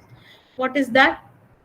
Human resources management is playing a very vital role in implementing should HR specialist and all. What is here? In HR, what will happen? Issues around employer and employee relations such as rights and duties between the employer and employee. Means like I know this person very well, I like this person, I'm promoting this employee. No, he is my relative, I'm recruiting this employee, I'm taking some bribe, I'm taking recruiting person. No, you should not do that. So that is the ethical values. What are the company standards, whether he deserves or not? Try to evaluate properly, then you try to give them proper recognition, right? That is the HR activities. And then inclusive of that, the discrimination on the age, gender, race, religion, and disabilities, weight, is etc. See, if you are going to show some discrimination, she is a beautiful girl. I mean, she is wanted. I wanted to give a priority to that girl in my organization, giving us very soon promotions. That no, gender bias. And then it is racism. He's related to my caste. He is related to my friend, family. No, these kind of a discriminations you are not supposed to follow in a HR. That is not under the ethics, right? And sexual harassments are also not considered, approved. Affirmative actions are not to be followed. And issues related to the representation of the employees, demonstrations, workplace, trade related issues and all. Issues related to the privacy of the employees, workplace surveillance, drug testing, all these issues related to your privacy of the employee should not be disturbed, and the fairness of the employment conduct, that is recruiting, that is what I said, recruiting or following employee standards are very much important. So employment contract should be fair enough. It is not that taking some money, offering the post, or based on some other criteria. No, we are not supposed to do it. And prime responsibility of organization HR role is to provide a safety, secured environment to all the employees, those who are working in with your organization and all. Yeah, so like some contamination is there, some breathing problem is there. I mean, like you have to provide safety measures, mask, gloves, and shoes, proper shoes. I mean, like the employees, those who are there, you are the responsible. We are the responsibility. Our responsibility to take care of our own employees, right? So that is what providing a safety and healthy environment in a workplace. And ethics when it comes to the marketing, pricing, fixing, and discrimination price, skimming price, you are not supposed to maintain. The next one is anti-competitive practices, means degrading some your competitor, and you wanted to show you are as a priority product and all. No, manipulations of the supply, exclusive dealings, and arrangements trying for the all these are considered as a malpractices, not to be done, right? And misleading advertisements, do you believe that? So if you are using particular the health drink, within a 1 month, without doing any exercises, your 10 kilos will be reduced. Do you believe that? That is all misleading advertisements, right? Whether after consuming, maybe it is considered that 10 kilos has reduced. Is it a safe for the health? No health issues will come later. So what is that? You are not supposed to mislead the customers, right? Through the advertisements and all. Content of advertisement is also very much important. So don't show anything wrong or like creating some misunderstanding or creating a national what is that the sensitivity not to touch that part. Your content should be very very carefully designed, included children's and the marketing, so that don't use children. I mean, like don't, I mean, like mislead the children. You know, this the kinder joy advertisements, all these things, you know, something hidden toy will be there. So the people used to, children used to, I mean, like so adamant in buying the kinder joy. That is a misleading, using the children's mind and their emotional factors. They are capturing the market as that nothing will be there in that, but still they used to say that hidden some surprise toy will be there. They are capturing the minds of the customers, of the children. Black markets, gray markets, that is all black markets are all irrelevant, I mean, what we can say, which are not supposed to be in the market. That kind of a products is available, and which are expired or which are harmful or damages creating and under the current, I mean, it is unknown. I mean, it is nowhere it is written that is a black market, it's a gray market. No, but they are doing such kind of a businesses. You are not supposed to do it, right? So ethics, production, in a production department, what are the things which we are supposed to follow? Addictive, inherently dangerous products are not supposed to produce, and we are supposed to take a proper care to your employees to make to during your manufacturing. You have to take a proper care to your employees. Ethical relationship between the companies, like pollution, environmental ethics, carbon emission, all these things you have to take care of it during your production. Ethical problems arising out of new technologies, like for example genetically modified food, and you know, processed food, this hot dogs or spring rolls or something which is given no preservatives, your pizzas, burgers, patties, and all those things and all. So it is all you know, carbonated. It is all like a genetic modified foods. And you know, there was a issue in Andhra. If you are some Telugu or in a news item, if you see the Tirumala ghee case and all, like genetic, it is made with the animal fat and all, ghee has something like that. I mean, like you are not supposed to uh, modify the food items or the technologies which you are using it should not create any hamper or damage to the health of the human being. During a production process should be taken care of all these things, and product testing should be done. Once it is passed through the ethical values, moral values, only it can be approved. And IP and intellectual property rights, it should get properly approved from the boards. Then only the company should get out their products or the brands to the market. Patent is very much important. Infringement, patent, getting the patents, don't create or don't follow any unethical practices and like bribing them, getting the patent. No, you have to go through the proper channel. Ask here, no one is there to monitor. You have to answer to your conscience that whether I'm doing the good or bad. Patent misuse, you are not supposed to misuse the patents. Copyright infringement and copyright misuse, trademark infringement, and misuse of intellectual property rights. And also these are all the things which you are supposed to follow ethically and all.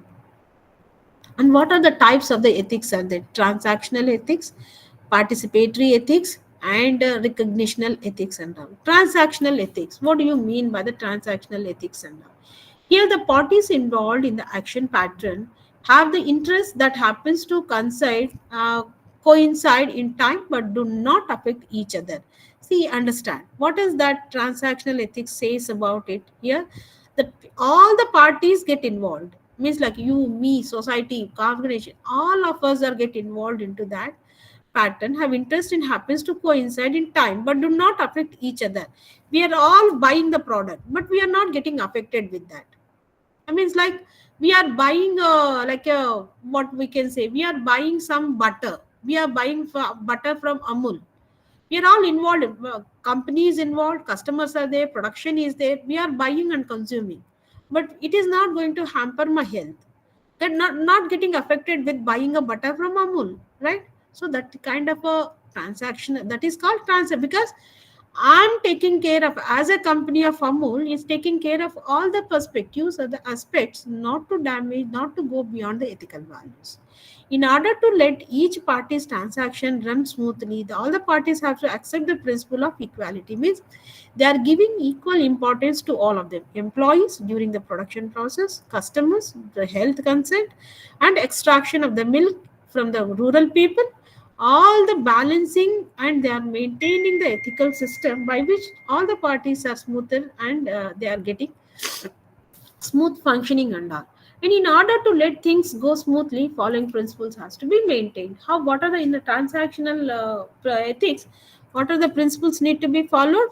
One is about, you're talking about the honesty and reciprocity. See, that is a mandatory for entire the ethical values. Those two things has to be maintained. That is for basic requirement, or we can call it as a baseline. And the next one is a participatory ethics. What is that? It provides an idea about how to mediate between business goals and moral demands, and how to serve the society in more ethical way and gain corporate excellence. Means like, for an example, Ford Foundation means like you are giving like a Pantene or P&G products, and means like some foundations are there. I mean, like I'm collecting the money, and that penny of the money I'm giving it to the foundation and contributing to it. That is called participatory ethics. Means whatever the P&G products you are buying it, the some portion of the amount will be going for the foundation, for the orphanage, or for some other, they have the foundations and all. Right, so that is the participatory ethics center. So any example you can take it. And transactional ethics, here all the parties and action pattern have interest. The field of ethics, field of ethics, what it says, descriptive ethics, different societies have different moral standards. And normative ethics, this action is wrong, this is a society, but the right is another. So what is the difference between the two? Different society have different moral standards. Means if I am following my ethics, okay, fine. They are following their ethics, fine, that's also fine. But we are not damaging the interest of the society. That is the thing. That is the basic requirement. And the normative is, action is wrong in the society, this society, but it is right in another way. Like Cigarettes are sold, but that is, they are saying that smoking is injurious to the health. Alcohol is sold, but it is given a percentage. That is normative ethics. And I'm saying that this is harmful for your kidney or liver, whatnot it is, but it is content of alcohol is this much. Analytical ethics. What is the analytic ethics here? Morality is relative, means it is depends on whether to follow or not to follow. It is depends upon. These are the fields of the ethics and all, right? It is again a description has given for this ethics is the easiest to understand, simply to describe, and easy to follow also. Reaches a field of anthropology, psychology, everywhere. It is not only for the management. Everyone has to follow the norms and conditions and the normative ethics also done. And sources of ethical standards. What standards we are supposed to follow?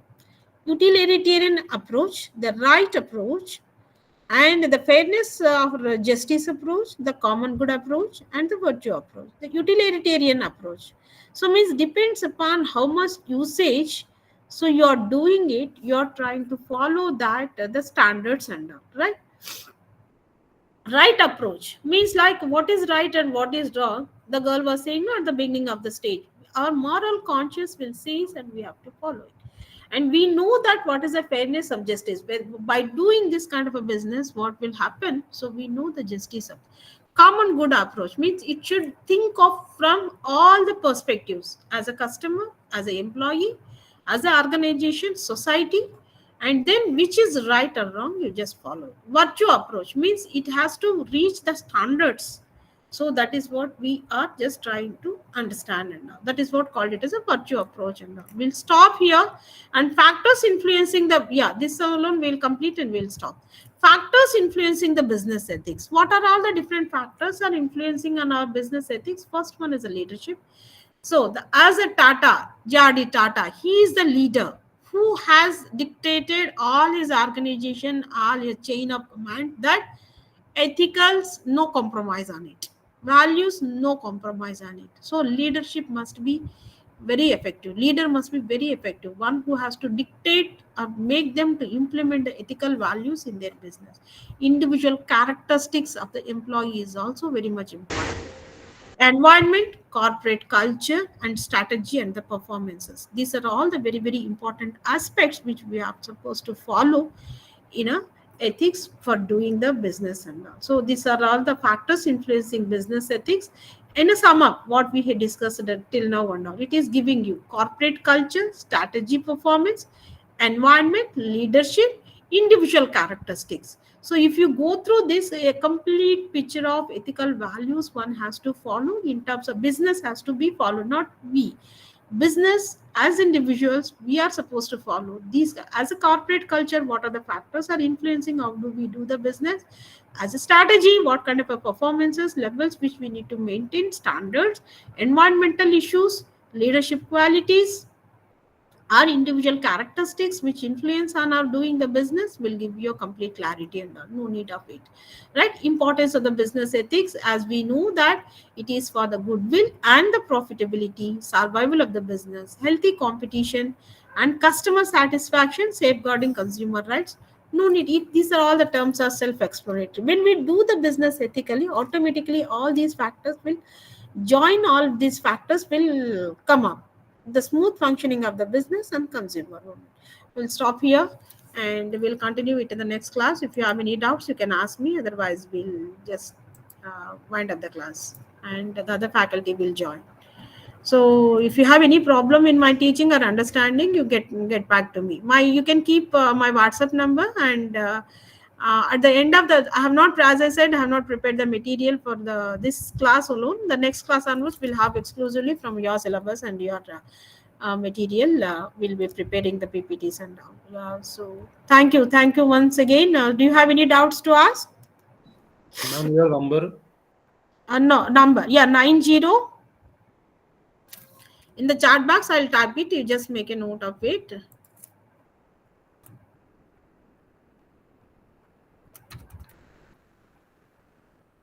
Just 90439 333855. Oh no, it's coming something.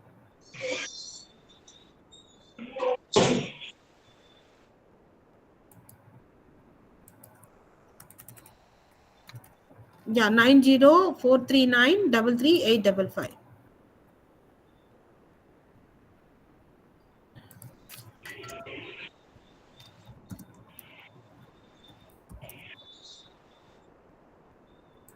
Okay, so I have given it here 9043933855. I'll get back to you in the next class. Thank you one and all. Thank you, ma'am. Thank you, ma'am.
No class.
When will be the next class?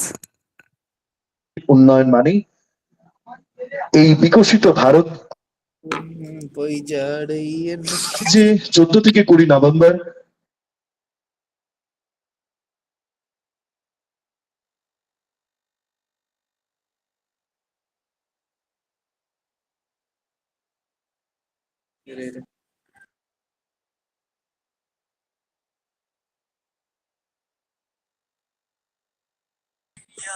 மொழியான குருவே என் சுவாமி உனை பாடும் உயிர்நாதம் சரணம் ஐயப்பா வழியாவும் துணையாக வருகின்ற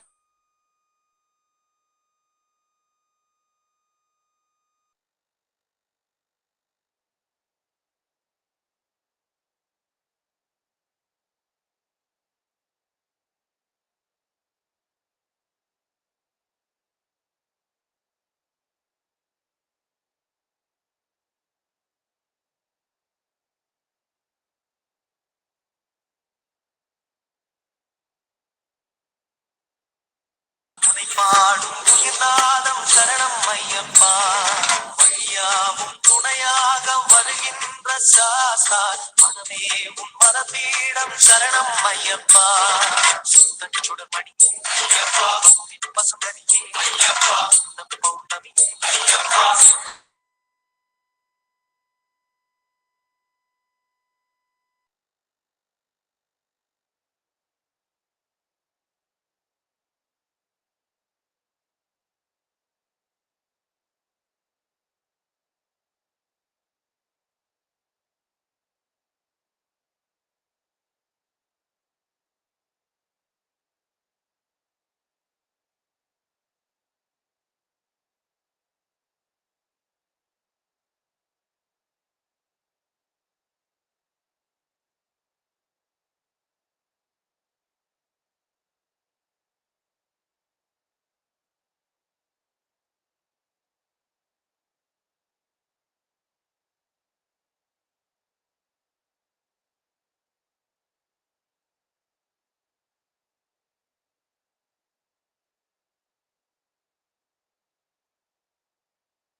ഷാനി ക്ലാസ്സിൽ join ചെയ്തിട്ടുണ്ടോ?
When will the class start?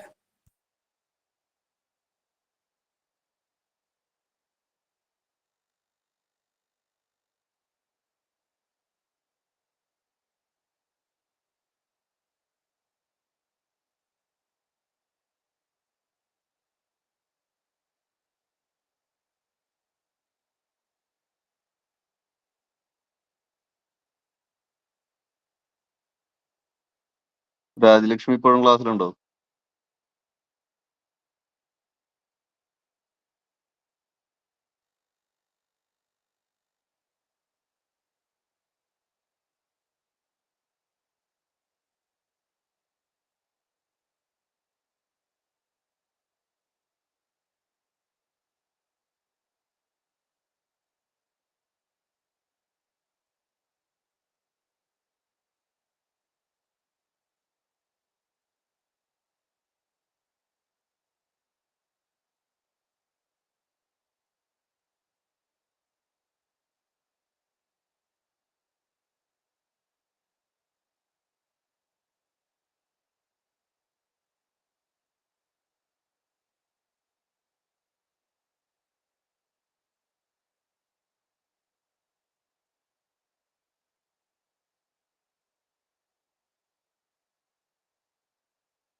Friends, is there any class now?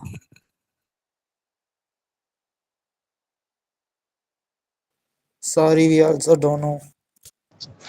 We are waiting for the same, ma'am. Okay, okay.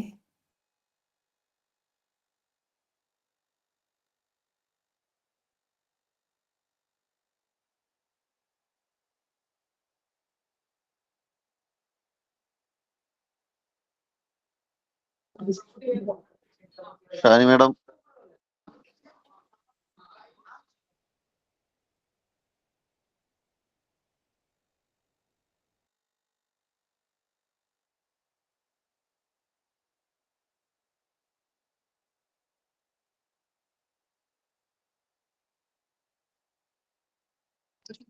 Rajalakshmi ക്ലാസ്സിൽ നിന്ന് ലീവ് ചെയ്യാൻ പറ്റും ഇപ്പൊ ഇത്? ക്ലാസ് ഇപ്പൊ തുടങ്ങും. എവിടെ? Hindi मालूम नहीं.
चोरी बहुत करती है, अलमारी की चाबियां ढूंढ के पैसे निकाल लेती है, जितने मर्जी हो, चाहे 10,000 हो, चाहे 1,000 हो, चाहे 100 हो।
അഞ്ചു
Dear friends, if any one of you have any connection within the office, can you ask them, is there any class today?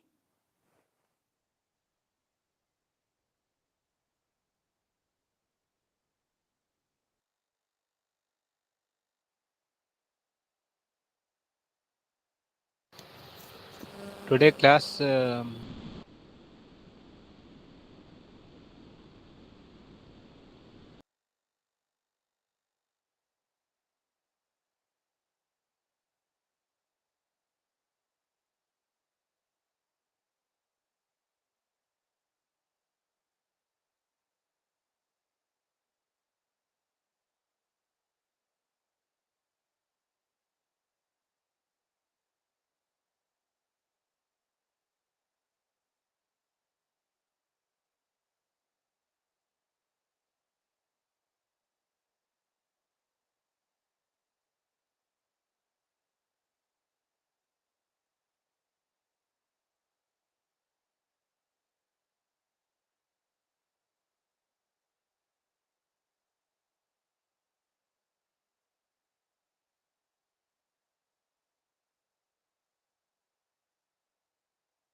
What happened? No one is responding. No class today. Almost 2 hours we are sitting.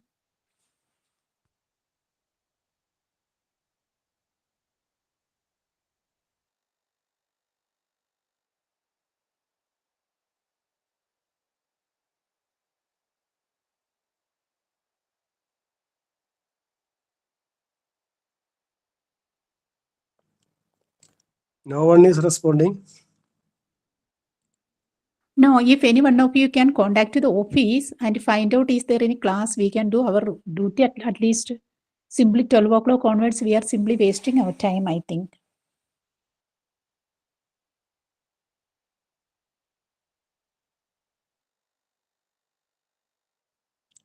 Hope at 12 o'clock the class will restart. At what time? 2 o'clock. I hope. Okay. Can anyone of you contact the office? I don't know how to contact. Otherwise, I could have done it, but I don't know how to contact them.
Kublai. Okay, Kublai.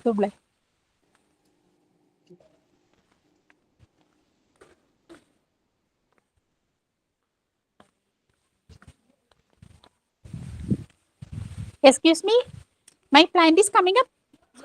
Okay, that is actually not a plant. That is sabji. That is vegetable. It is good vegetable. I wrote for that. Coming up now? Yes. Okay.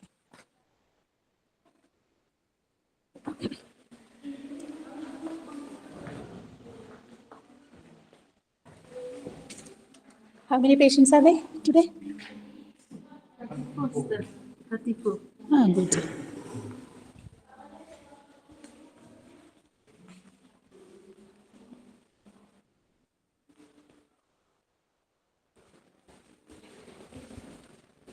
Ivy, how many CL left for you? How many CL? How many CL cash leave left for you? 2. One is delivered at 21. And we all get back one. And Repeated also. no, they not They lost. They lost. They have to return application. Without the application, we will not give. Let them write the application for that. Okay. Okay. Then ask them. And where is the register? Means register capture. Register for this one? No, we didn't get register for this one. Not this one. It is the information will be in the Labor room. But in which paper we will give? We used to give like this. No. The number will be different. No. Yes. We will not give it this. We cannot give it this. Okay. Then. Doctor, I have one doubt. This patient have lost their birth report lost. But we cannot keep in this one, no, because this number will be changed. Yeah. Can we keep them like that? I think application. They have to write the application because we want the proof. Yes. And then duplicate. How do you are giving? Usually this never happen. Never happened. But I think if And another one we can do, but the top of this we will write a duplicate copy. yeah, duplicate that only we can do. Anyway, let them write the application here for the administrator. Yes. Okay. Administrator sent us a post that we have lost copy. Please supply the duplicate copy. Then don't give it today. We have to go through the file also, no? Means, so Monday they can come and collect it. For that, I think we have to charge also. Yes. Pay also. Okay. After the department, how much? We got 300. 300. Yes. It's okay. That much is enough. Okay. Write the application. Let them write the application.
Good afternoon, everyone.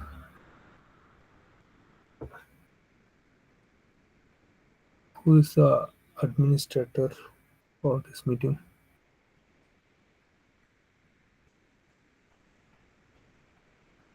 Hope I'm audible to all of you.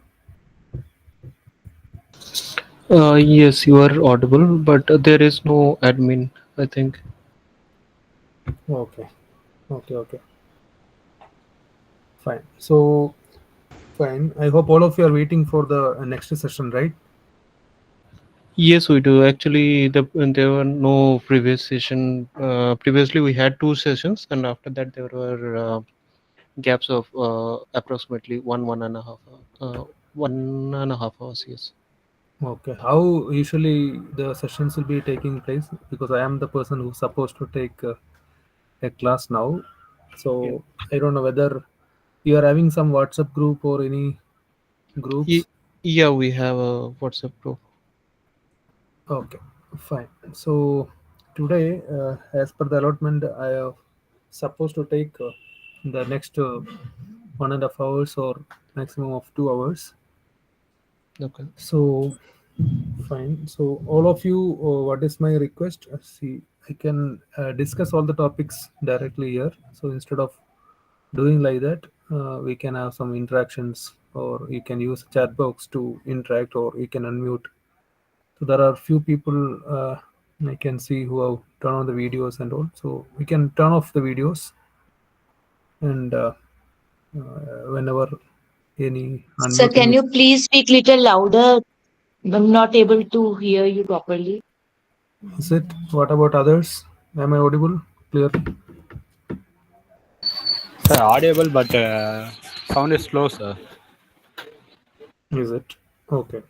Can you hear me now properly?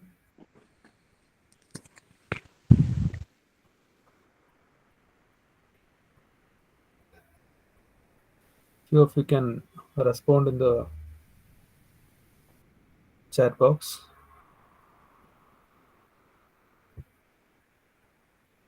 Okay. Fine. So let me share the screen. We will discuss about the program and its structure first, syllabus, and later we can slowly discuss about the units, subtopics, and discussions. Okay, so let me share my screen. Hope all of you are able to see the screen. Yes, we do.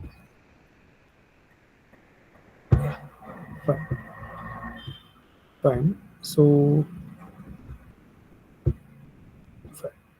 you can, all of you can use the chat box, or you can unmute. Okay. So today, as per the allotment, this is a topic that we are going to discuss. This is a subject. So before going to the subject, myself, Dr.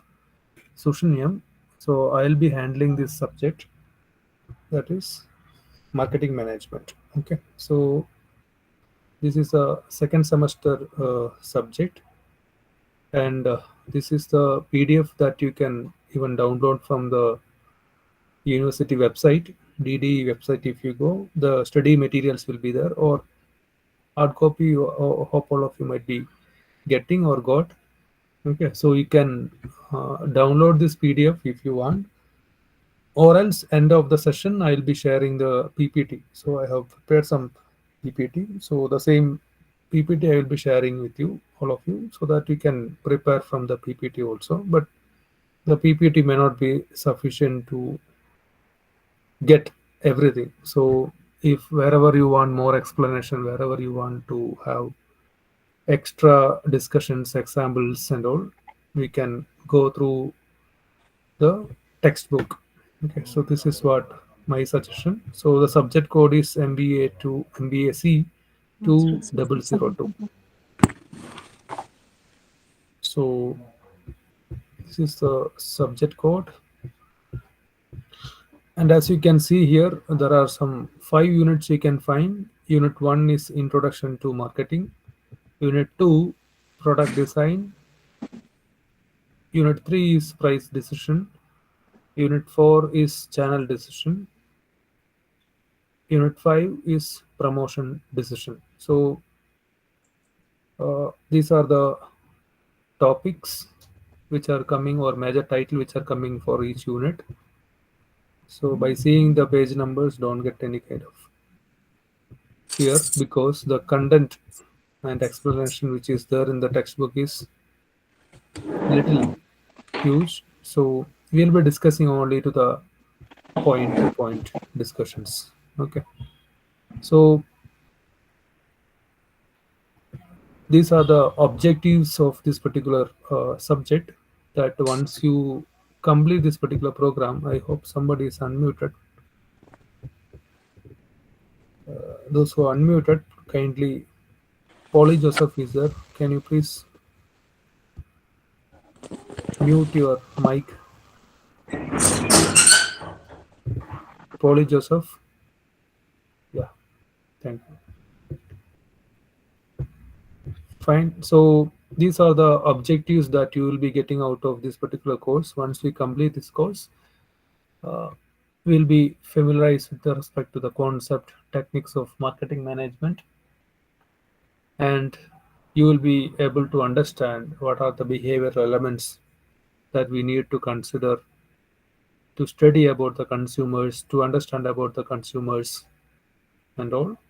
And the third objective is to create awareness of marketing mix elements. That is, the beginning itself, we will be studying about what is marketing and what are the elements, that is mix, which are constituting a better marketing strategy. So that's simply called the marketing mix. So that also we'll be going to understand. Then the fourth objective will be to analyze and solve marketing problems in the complex and fast changing business environment. So wherever we can discuss some examples for the theories, we will be taking those examples, okay, in the class discussions. So unit 1, we can find Introduction to Marketing and Marketing Management. So what is marketing and what is marketing management, we will be going to discuss. And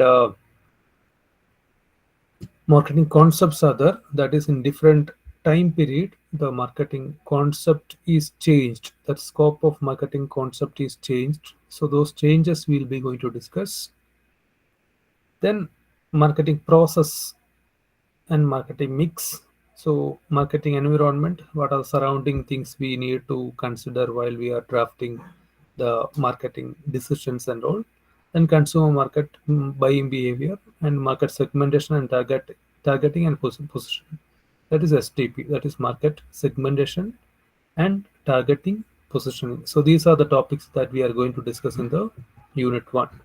So the remaining unit details we will be discussing in the unit discussion time. At least the first unit, I thought we will be having a glance. So this is the first unit that we are going to discuss. So before going to that, I would like to hear from your end. You can use your chat box. How many of you have done commerce or commerce related degree, that is BBA, BCom, or who can understand the concept? Because at least I want to see the response from your end. How many of you are from commerce background? How many of you are from science background, at least how many of you are from humanities background. You can put the degrees, whatever degree you completed, in the chat box, because the concept BTech, biomath, okay, BBA, accountancy, MSc botany, okay, MA philosophy, BCom, BA, MSc. So this is just to have an understanding about the people who are standing in the other side or listening me other side, because few concept I may be discussing like that. So it should not be a kind of new things for you. I can find lot of non-commerce background people are there, but no need to worry about the degree that you had. Okay, so because the explanation and your understanding about the concept is very much important, not only now, even while maybe attempting for the interview part, or once you complete the course, or wherever you are using this degree as a basic understanding of marketing or commerce. I hope that will be helpful. So in that way only we'll be discussing the concept here. Okay, instead of maybe by hearting something, kindly understand and kindly put yourself as a maybe 1 second, let me check my mic.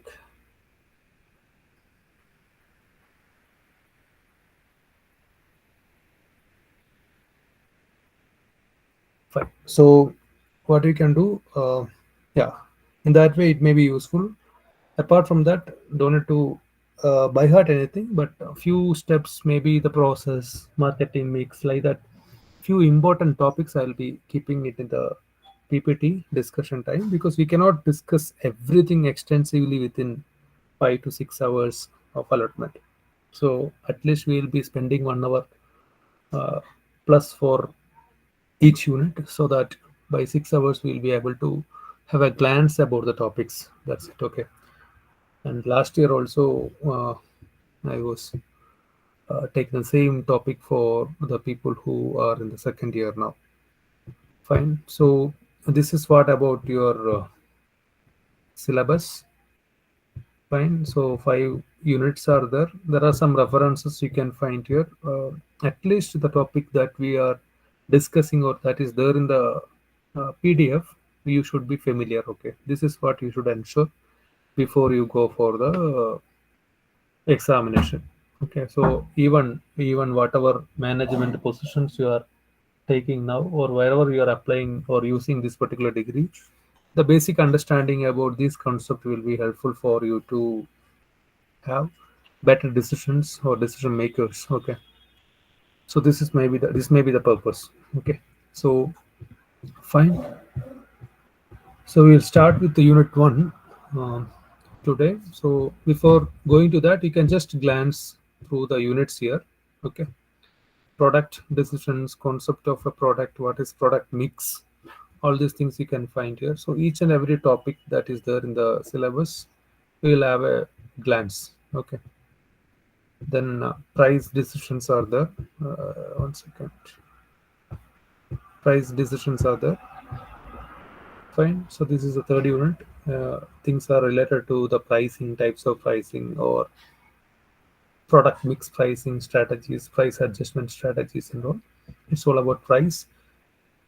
And fourth unit you can find, it's all about the operations, that is supply chain, channel management, channel decisions, what is structure of marketing channels, all these things you can find in the fourth unit. It's like an order. Okay, so basically what I want to tell in front of all of you, the units are designed in a way where we'll be understanding, we'll be getting to know about the marketing first, then marketing management, and slowly we will be going to the other elements of marketing.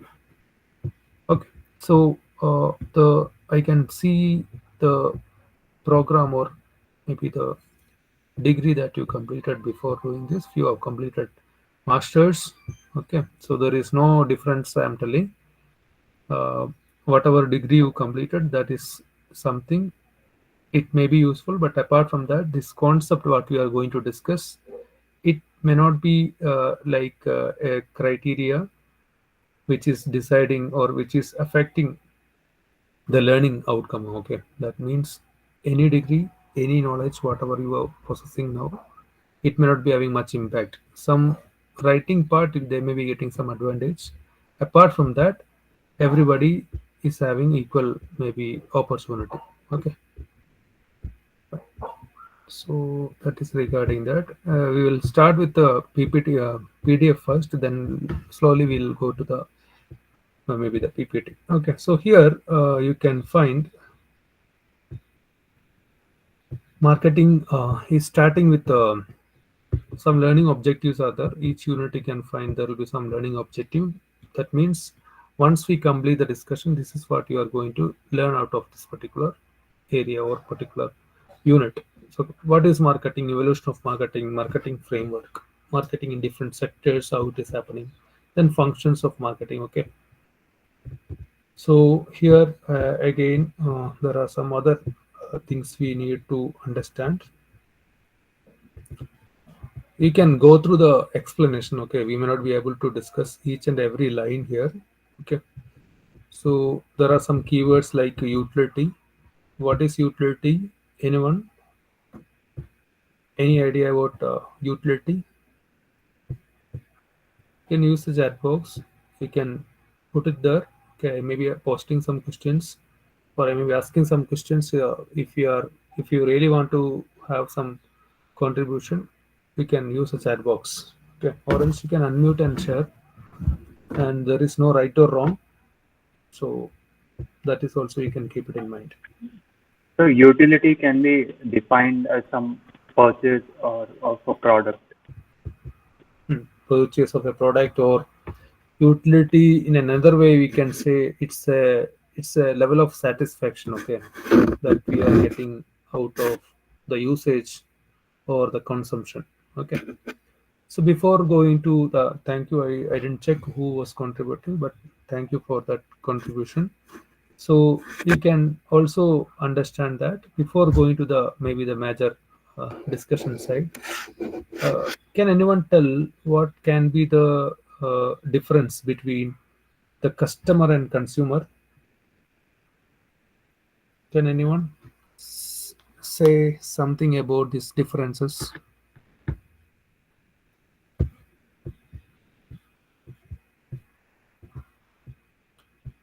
What is the difference between a customer and a consumer? Because we are using the term customer and consumer maybe frequently, but we may not be knowing what exactly the difference between a customer and a consumer. Consumer is someone who uses the product, and customer is someone who buy anything. It is not necessary that person should use it. Yeah, exactly. So here, before going to the marketing part, yeah, Christina also put customer is a person who purchase a product, and consumer is the person who use the product. Okay, so he's an end person who is there in the process. Okay, so as somebody contributed, as people are mentioned here, you have to have a clarity. Okay, before maybe doing or having this particular course, we may be having some confusions, but now onwards, as a marketing student or a marketing subject learner, we should not use the term called consumer and customer like that. Okay, so the customer is a person who is buying the product for again reselling purpose.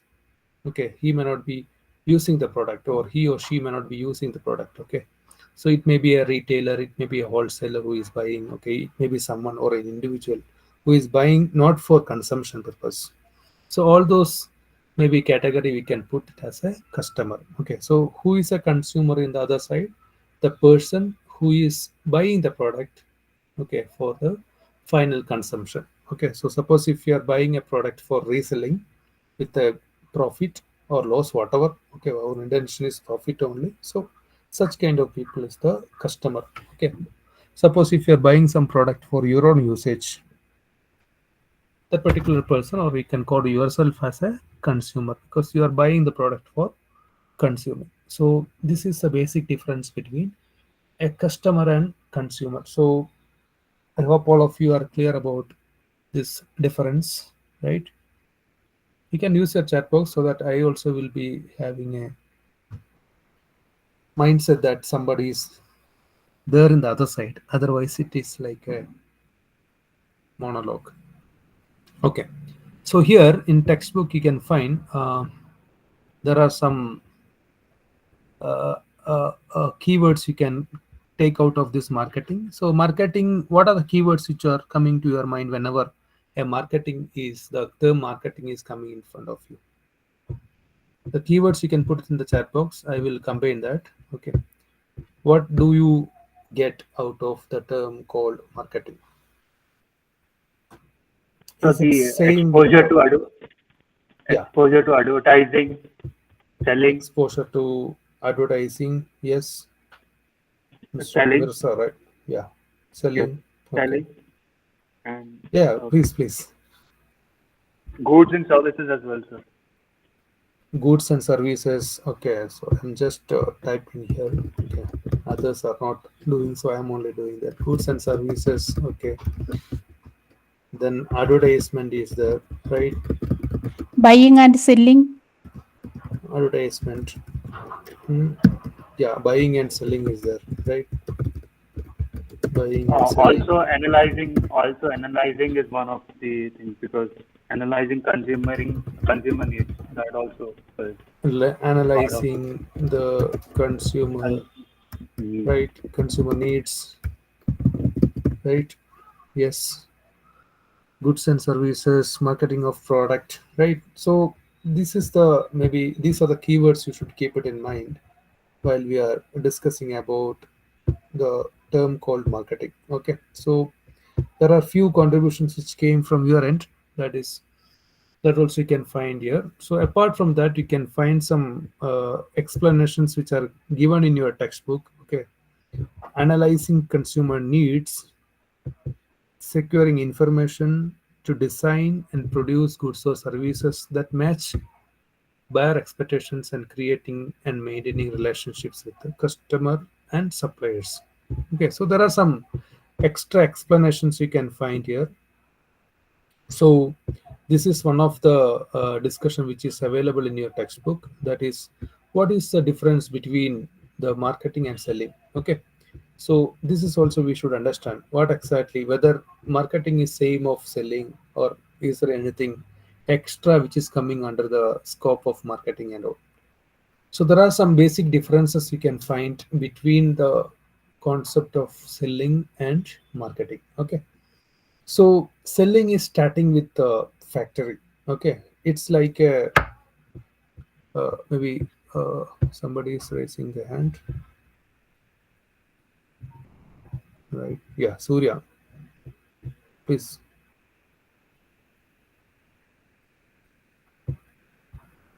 Surya was raising the hand. Do you want to say anything, Surya?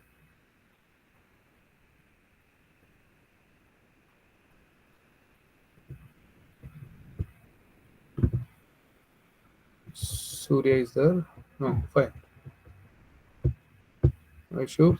So here you can find selling is starting from factory, and marketing is starting from marketplace, because the marketing, the term or scope of marketing is not something which is inside in nature. Okay, so there are something which is happening outside the market, or we will be looking something out of the market and we'll be planning accordingly. Okay, then focus is on existing product, and marketing is purely based on customer needs, as somebody mentioned. Okay, then what is the meaning or purpose or means of marketing and selling? Selling and promotion is the main intention for selling, and marketing is integration of marketing. That means everything is included in that. Selling is also part of marketing. Marketing is something which is broader. Okay, comparing to the concept of selling. Okay, so the what is the end of selling, what is the end of marketing? You can find profit is the only intention behind selling. Okay, there is nothing called other elements of analyzing needs, customer satisfaction, customer maybe behavior analysis, whatever. Okay, whatever is integrated, whatever is expandable under the concept of marketing may not be coming under the scope for selling. Okay, so profit and maximum volume of sales is the intention or end or purpose of selling, and marketing you can find profits through satisfaction. We are looking not only to the outcome side of profit, but also it should satisfy the needs and wants of the consumers. Okay, so again, we have used the term needs and wants here, right? So again, can you tell me what can be the difference between the needs and wants? Because we may be using the keyword called needs and wants simultaneously, maybe sometime without understanding the differences, right? So can someone tell what can be the difference between the needs and wants?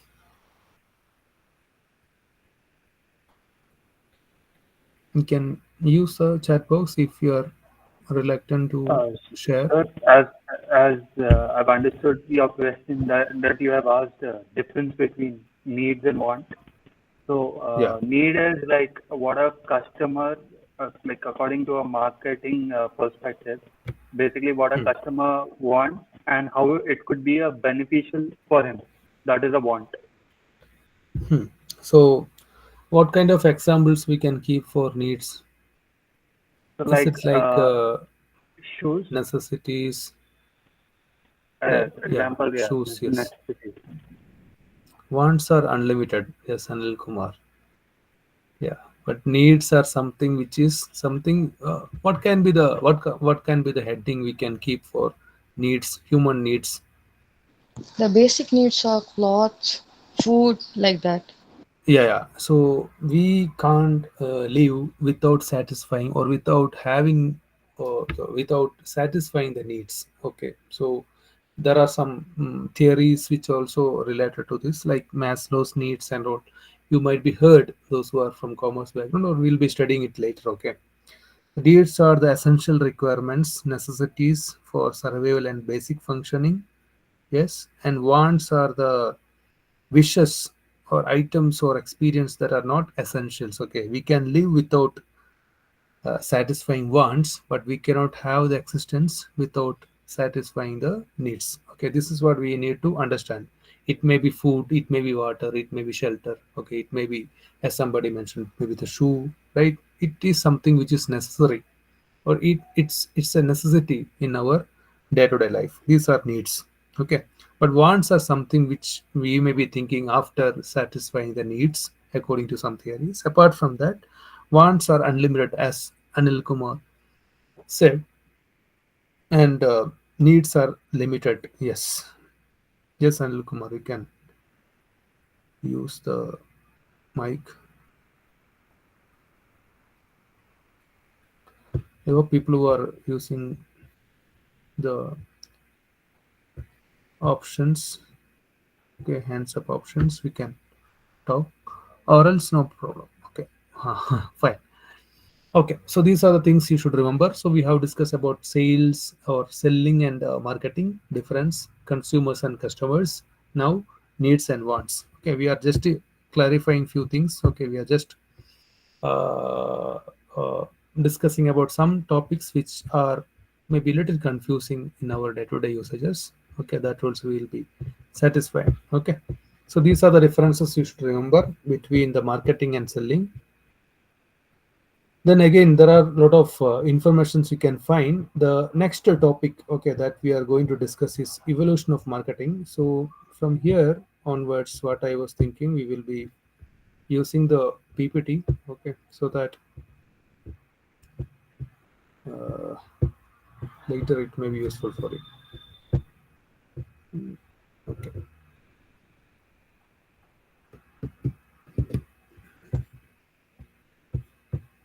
I want to see the chat box. That is why I'm doing this adjustment. Okay.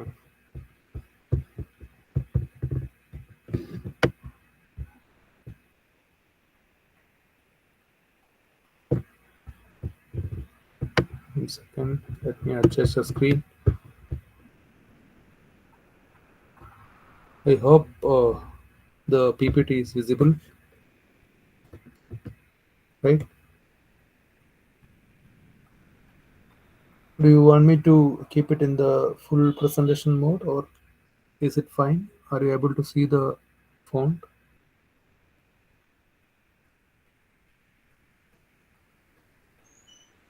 Yeah. Thank you, Anil Kumar. So, fine. Okay. Because if I'm keeping it in the full presentation mode, I won't be able to see the chat box. Okay. Fine.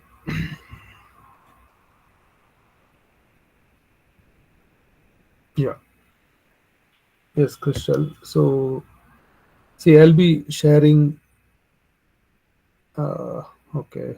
Crystal is telling my audio is not clear. I don't know. What about others? Am I clear? It's clear, sir. It is clear. Okay. Thank you. Crystal, you can check your network. Okay. Sometime this may happen in the online sessions and all. Okay. Fine. So, introduction part we are done. So, how does an organization create customer? You can find here.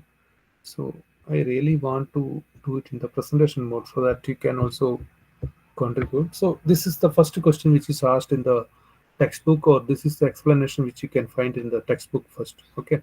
How an organization is creating a customer. So Gulchinan and Paul explain this way. There are some points they have put. Okay. So these points are taken out from the textbook. Okay. So if you are referring outside, you may be finding a lot of things, but what I did few things or few analysis on your topics which are there in the textbook, and out of that, whatever is relevant, that only I kept. Okay, other topics also relevant, but we may not be able to discuss everything. Okay, so identifying the customer needs is something. Designing goods and services that meet those needs, communicating about those goods and services to prospective buyers, making the goods and services available at times and place that meet customers' need, pricing goods and services to reflect cost, competition, customer ability to buy, providing for the necessary services, and follow up to ensure customer satisfaction after the purchase. So here we can find how an organization is creating.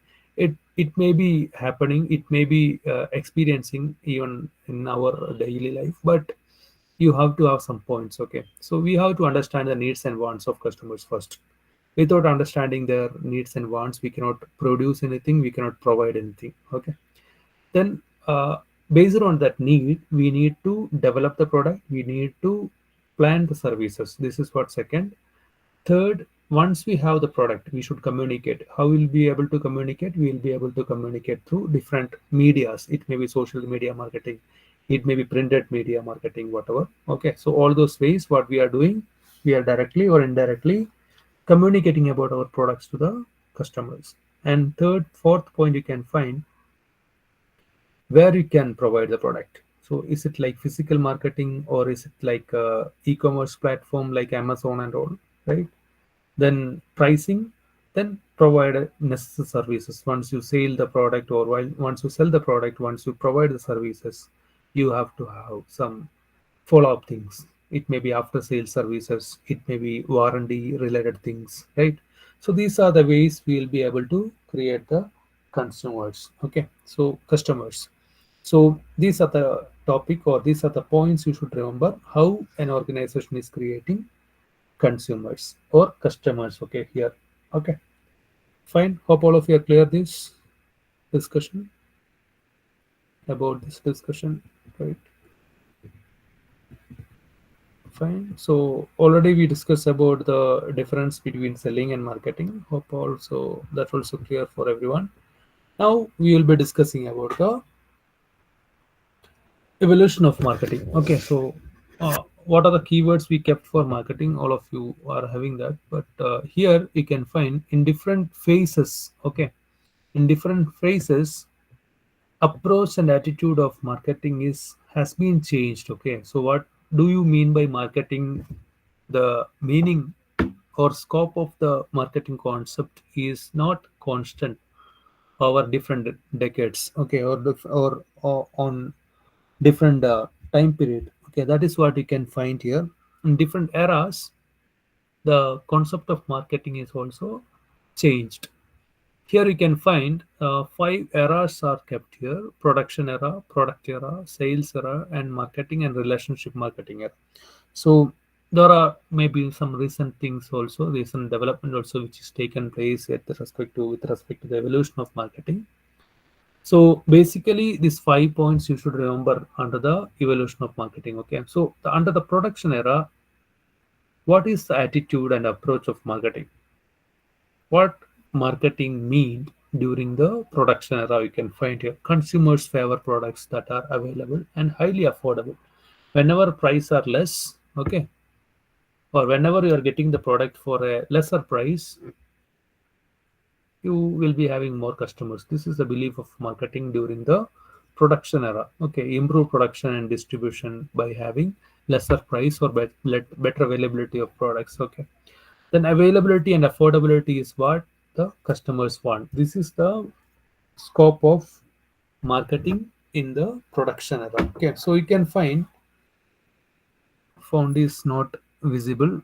Okay, so what I can do, I will keep it in the presentation mode, and I'll be checking the slide accordingly.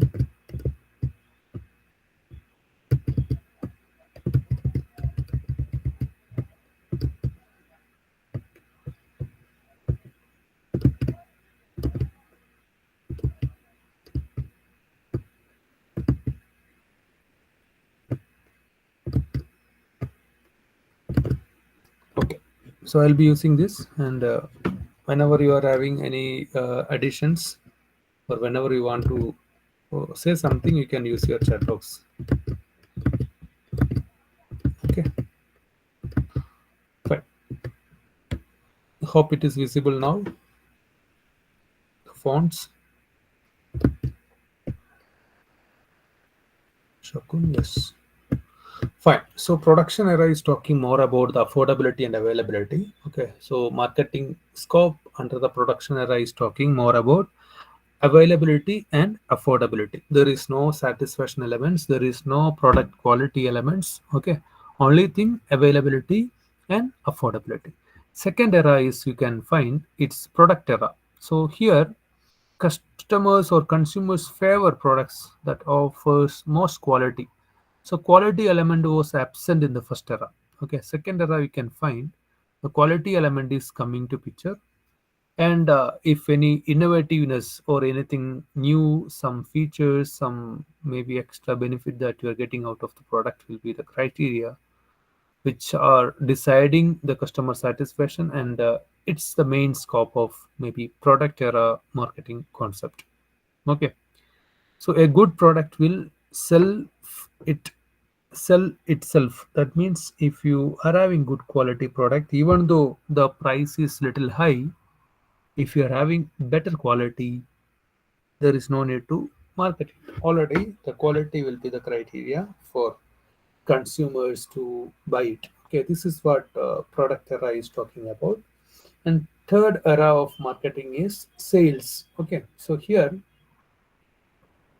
consumers will buy products only if the company promotes and sells these products. So here the element of promotion, advertisement, marketing campaigns, all those elements will be coming to picture. Okay, as of now in the first era we have discussed about the affordability and availability, and second it's all about the quality part, third it's all about the promotion elements. Okay, sometime you may also find about some kind of businesses, they may be having good quality product, better availability and affordability, but because of lack in the promotion part, they may not be able to reach at the desired level. Okay, so because of the lack of promotion, so promotion is something which is always important for, yeah, somebody. Yes, Anil Kumar. Okay.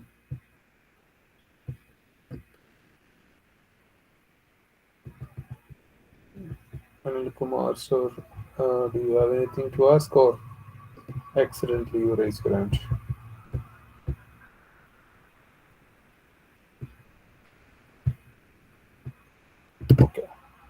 Fine. So sales is talking about that. That is creative advertisement, creative way of popularizing or communicating about your brand is also important. And fourth phase of maybe era of marketing or evolution of marketing you can find. It's all about the marketing era. Okay. So here we are giving little importance for the customer needs, wants, and target marketing, delivering satisfaction better than competitors. So all these elements are coming where you will be giving importance not only the price, not only the availability, not only the affordability, not only the communication, that is advertisement, all these things, but also you are giving some importance or extra importance for the needs and wants of the consumers. Okay, this is what marketing era of evolution talks about. That is, under the marketing era of evolution of marketing, we can find customer needs and wants also getting priority over other elements. And last era of marketing you can find, this is not the last, okay, there are a number of changes like a new concept which are there in the marketing. Depending on the types of resources, it may also change. Okay, relationship marketing is nothing but here not only satisfying the customer needs and wants, they want to have a superior kind of relationship, okay, superior value providing role they'll be doing. Apart from that, through that they will be able to develop a long-term relationship or long-term association with the customers. Okay, it's not something which is satisfying one time. It's not reducing price one time. It's not having the quality good at one time. It's about the long-term association, that is with the consumers. So these are the five era that we need to understand under the different evolution stage of marketing. The scope of marketing is completely changing, okay, over the different eras. Okay, hope all of you are clear about this. Can you please use your chat box confirm first, so that today I will go a little slow, and once we are in the track we'll be Shakun. What about others? There are almost 89 people are here. All of you can use your chat box. At least I'll be having some connection with the people who are standing, or people who are listening on the side.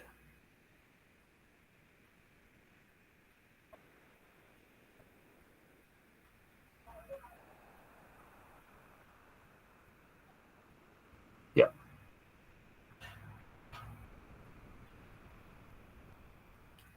All of you can check your video and audio. Okay.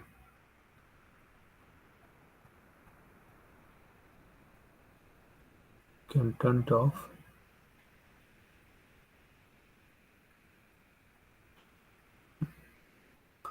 Fine. I can see some response.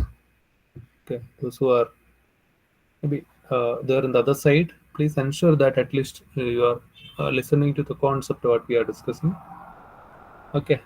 It may be useful later. Fine. Yeah. So we'll continue. Fine. So these are the evolution that you need to remember.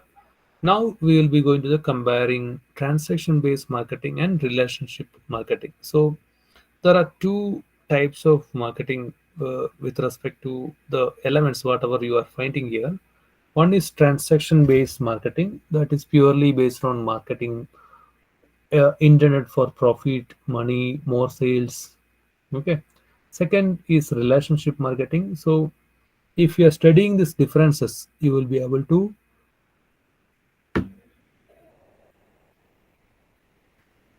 write about both this concept, okay, in a little more clear way. So what is this transaction based marketing?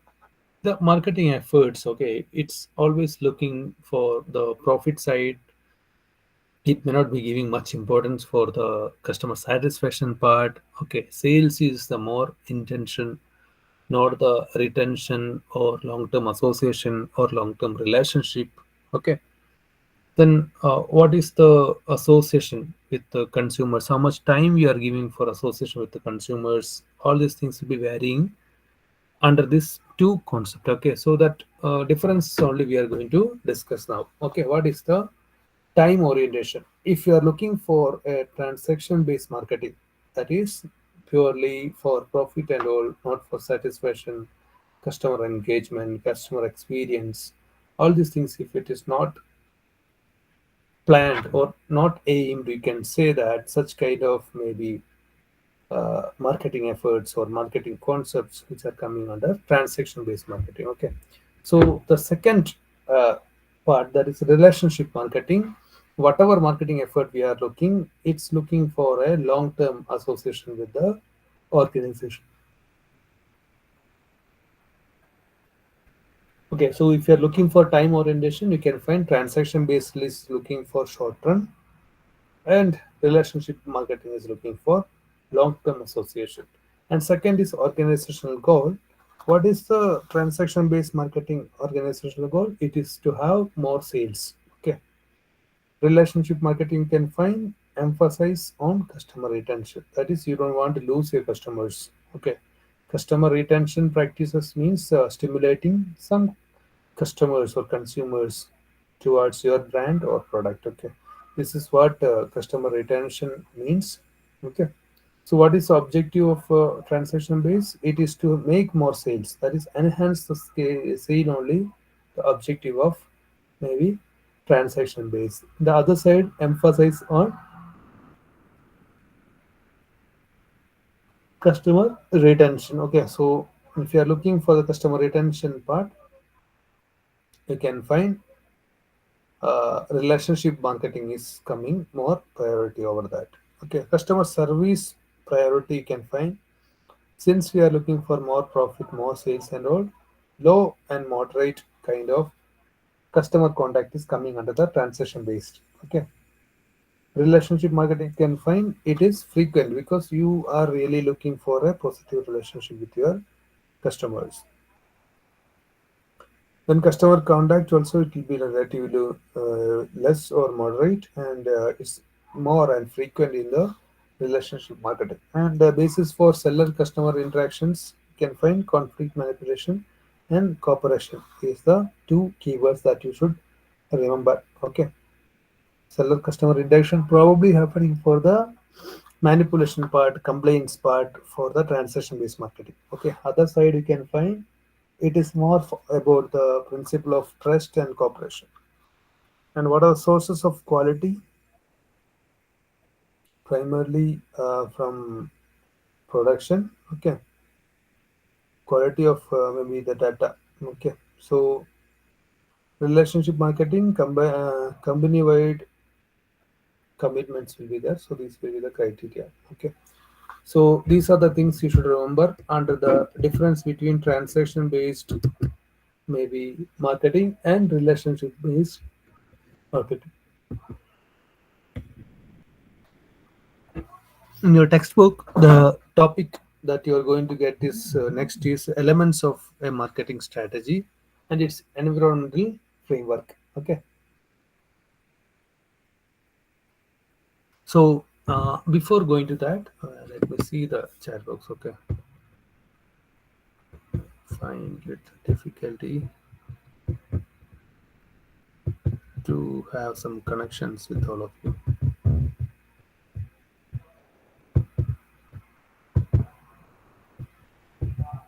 Okay, fine. Conflict and manipulation. Okay, yeah, and Kumar will explain once again.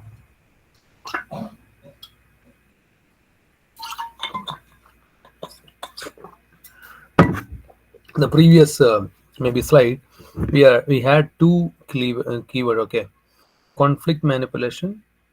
In the case of maybe transaction based marketing, you can find how a customer and seller interact. Okay, usually if you are having transaction based marketing, you will be looking, you are a marketer. Okay, you will be looking for more sales, more profit. Okay, you will be looking on more on transaction based. You are not looking any kind of positive long-term association and all. What do you want? You want immediate profit.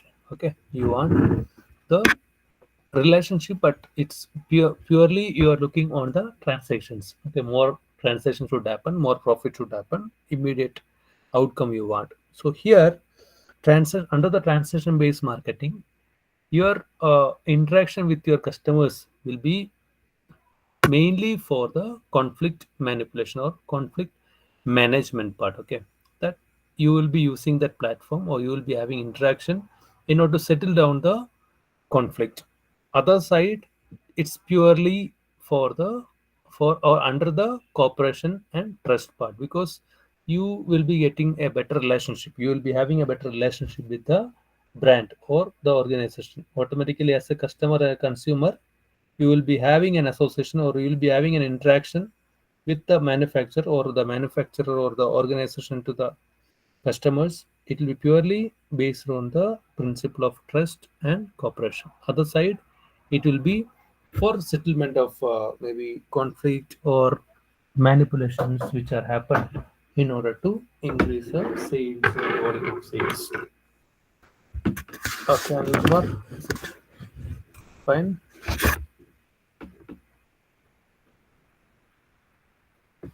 Yeah, fine. So next topic that we are going to discuss is about marketing strategy and its environmental framework. Okay, so here environmental in the sense not our nature or the environment that we are practically talking about. For the company, for the organization's environment only we mean here. Okay, so before going to that, there are some keywords you can find here. Marketing that we already discussed. Okay, strategy is the keyword which is coming as a new element in this particular discussion with the environmental framework. Okay, so environment we had a discussion. Okay, the surrounding. Okay, the internal and external surrounding of the organization. Okay, so suppose all of you are having a business. Okay, all of you are having an own business. So surrounding only the environment. Okay, so here environment means the surrounding of your business. So all of you are business owners, and all of you are having business environment, that is your surrounding. Okay, so surrounding can be divided into two. Okay, these two surroundings will be the internal environment or internal surrounding and external environment. Okay, that is external means in the sense outside the organization. So can you tell me who all are coming under the internal environment of your organization? Who all come under the internal organizational environment of your business? Employees, yes, Rinsi Raj. Employees will be there. Then who else will be coming within the organization or within the internal things of the organizations or internal surroundings? Yes, only employees will be there. No one else. Others, customers, shareholders. Okay, right. All those peoples. Apart from that, who else? We need more answers. Resources. Okay, resources. Internal resources should be there. What about suppliers? What about competitors?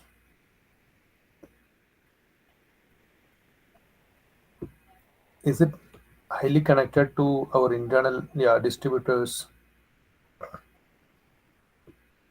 Right, all those things, all those elements, all those keywords we can remember under the internal stakeholders. Okay, of your organization, right? So you can find some external things. What can be the external factors or external elements or players who is there in the marketing? That is external market elements. Distributors already mentioned. Yes, who will be coming? What are the external factors of an organization? You can guess. Okay, don't see about your correctness of your answers. Political factors, yes, we know. Promoters, yes, promoters are from outside. If you had an agreement with the promoters, then we cannot talk much about that. Okay. Climate part, demographic part, yes, right. Social responsibility, okay. Service person, right. So here again one more keyword is the strategy. So what is the meaning of strategy according to your understanding, all of you? What is strategy?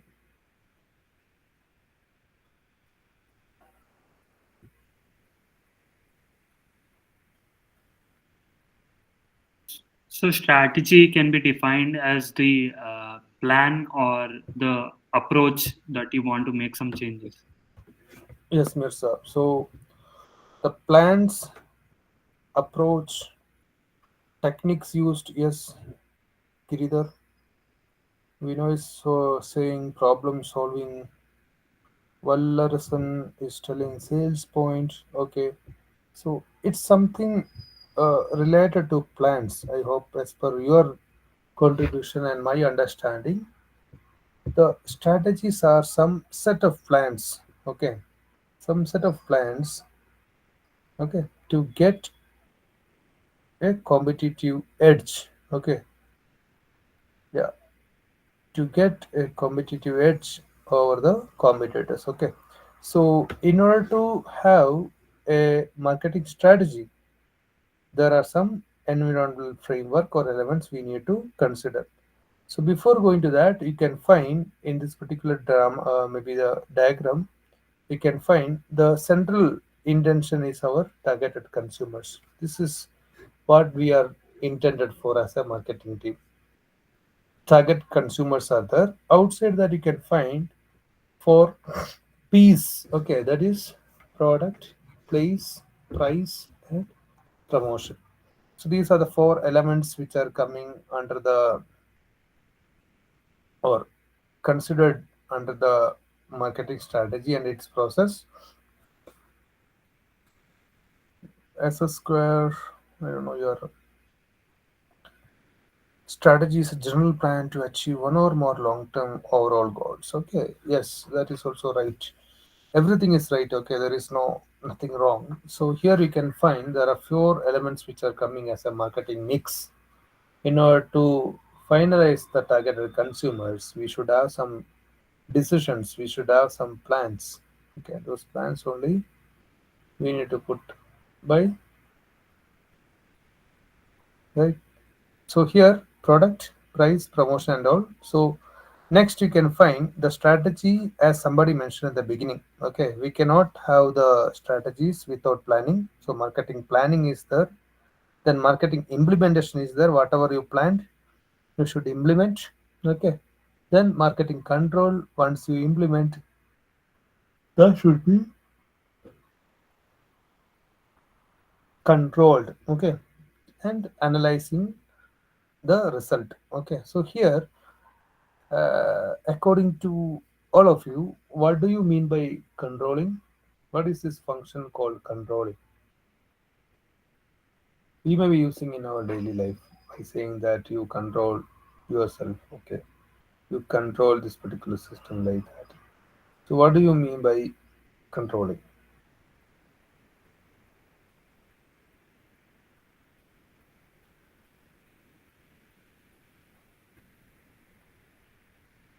Bring under us. Okay, management. So simply if somebody asked, okay, what is controlling? Always keep it in mind. Controlling is the process, okay, where the manufacturer will be ensuring about their plans or checking about the plans are executed or not. Suppose if I had a plan of maybe investing some 10 lakh rupees for 5 years.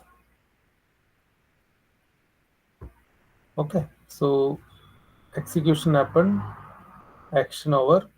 I invested 10 lakh, but later, once we are reaching the 5 years, 10 years, 1 year gap, we should check multiple times, and we should confirm that the plans are achieved or hit the target according to the expectation. Okay, so for that only we are using the controlling option. Okay, so Once again, explain, sir, the controlling. controlling is the process where the management will ensure the plans are executed according to the terms, conditions, standards. Okay, so the performance appraisal, all these things are coming under the controlling stage only, because you will be checking whether things are happen according to the plans or not. So you will be having the actual result, you will be having the standard, you will be having the differences. It can be positive, it can be negative. Okay, suppose you are having a plan of producing 1,000 units of product in the coming month. This is your plan. Okay, so after 1 month, you will be checking the output. So one side you are having the plan of 100 or 1,000 units. Other side, actual production will be there. It may be less than that, it may be more than that. So under the controlling process, what you are doing, you are checking the plans with the reality and the difference. If it is positive, you can say there is a proper implementation of your plans. Okay, the plans are maybe having a proper implementation, and if it is negative, you can say there can be a scope for corrective action. So in the controlling option or controlling function, what you are doing, you are comparing the actual data with the standard. I hope it is clear now. Yes, sir. So these are the 4 things you need to remember under the broader marketing part: marketing analysis, marketing planning, marketing implementation, and marketing control. So these 4 elements, which will be talking about so many other elements, but for the sake, please understand that these are the major elements you have to consider in order to frame a proper marketing strategy. So after the maybe these 4 elements, you can find internal market environment players. You can find the marketing intermediaries, publics, competitions, and suppliers, and all. So all these people will be coming under the internal marketing environment. And external, you can find demographic, economic environment, and technological natural environment, socio-cultural environment, and political legal environment. Okay, so if you are having a proper analysis about all these dimensions, automatically you will be having a marketing strategy. Okay, so these are elements you should remember for the marketing strategy. Hope everybody is clear up to here. That is what is marketing strategy and what is strategy, and what are the elements we need to consider under the internal environment, external environment. Okay, then different elements of marketing strategies, 4 P's of marketing: product, price, place, and promotion, that we'll discuss in detail later. Okay, fine. Okay, so we can take some 8 minutes break. Okay, so all of you will be starting the second session at 3:15. Okay, so meanwhile, if you are having any questions or any doubts, you can post it in the group, that is in the WhatsApp chat group. Okay, so up to 3:15 we'll have a break. Okay, fine. Yeah.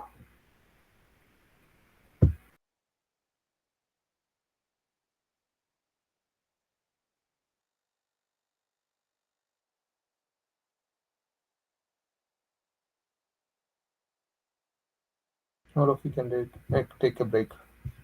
We'll come back.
Fine.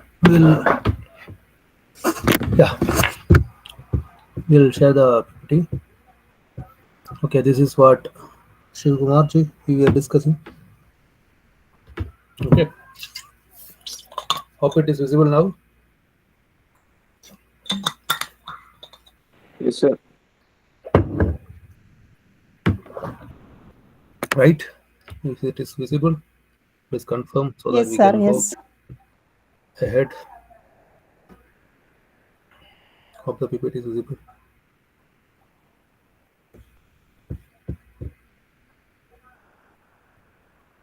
Yeah.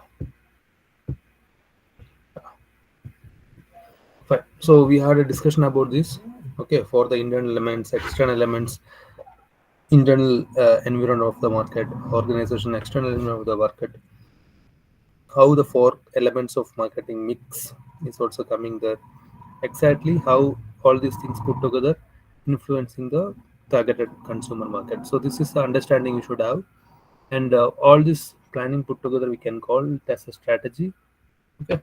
So because everything is creating a competitive edge, that is why strategies are important for the organization. Okay, so it's for creating the competitive edge. Okay, somewhere you'll be able to find that strategies also mean the set of plans which are for creating a competitive edge. Okay, fine. So that's it. And you might be heard about B2B, B2C, all this different sector-wise models. That is business to customers and business to business. Okay, B2G. All these things are there, but according to your textbook, there are 2 points we need to discuss. That is, what is B2B marketing or B2B marketing and B2C marketing. So, what is B2B in chat box? What is B2B marketing and B2C marketing?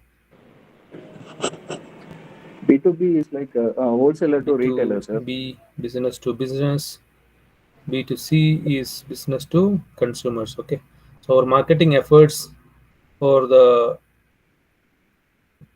customers will be different and consumers will be different. Okay, so business to business, if you are having transactions, if you are having dealings, if you are having association, all the marketing efforts will be coming under the B2B category, and B2C category will be talking about business to consumers. Okay, so suppose a customer, if suppose a wholesaler is buying some raw materials from the manufacturer, what kind of marketing we can keep there? Business to business or business to consumers?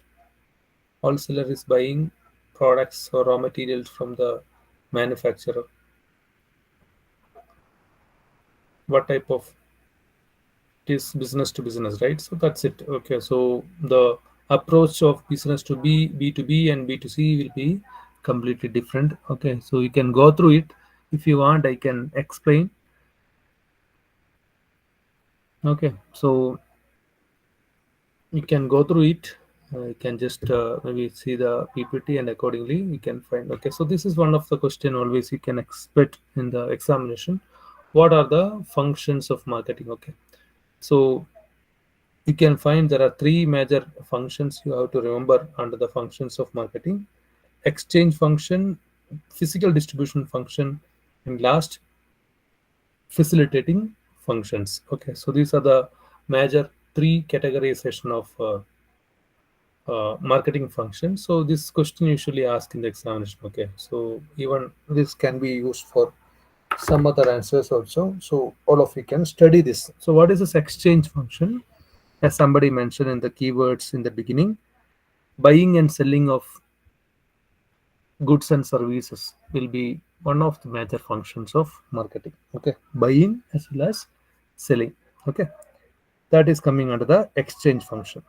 So again, buying and selling may be 2 keywords here.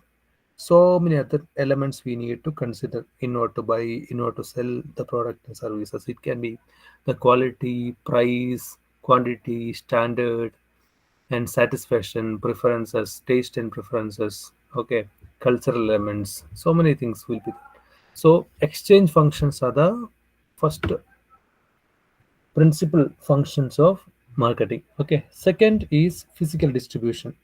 So here you can find, in order to buy, in order to sell, there are some physical movements or distribution should take place in order to have a better marketing. Okay, that is transportation and storing. Okay, you cannot think about a bigger organization or manufacturing unit without transportation and without storage facility.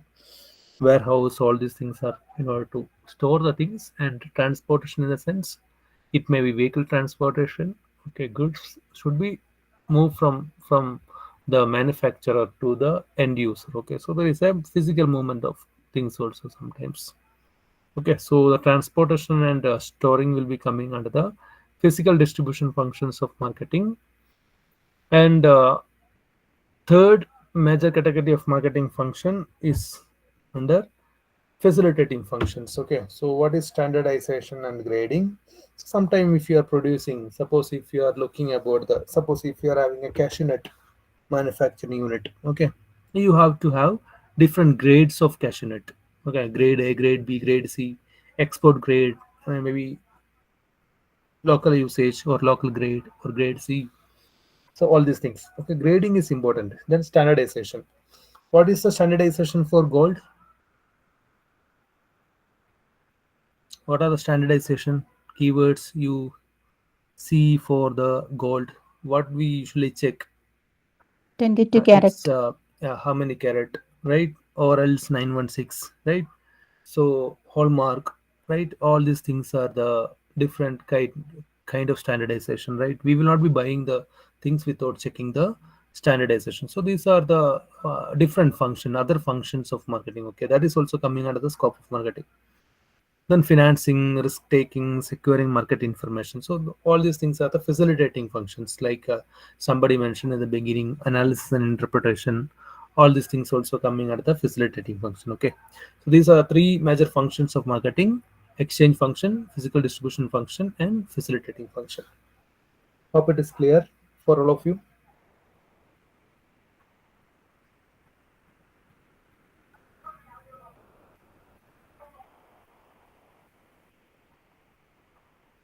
Right? Fine. So these three functions all of you can remember. Next is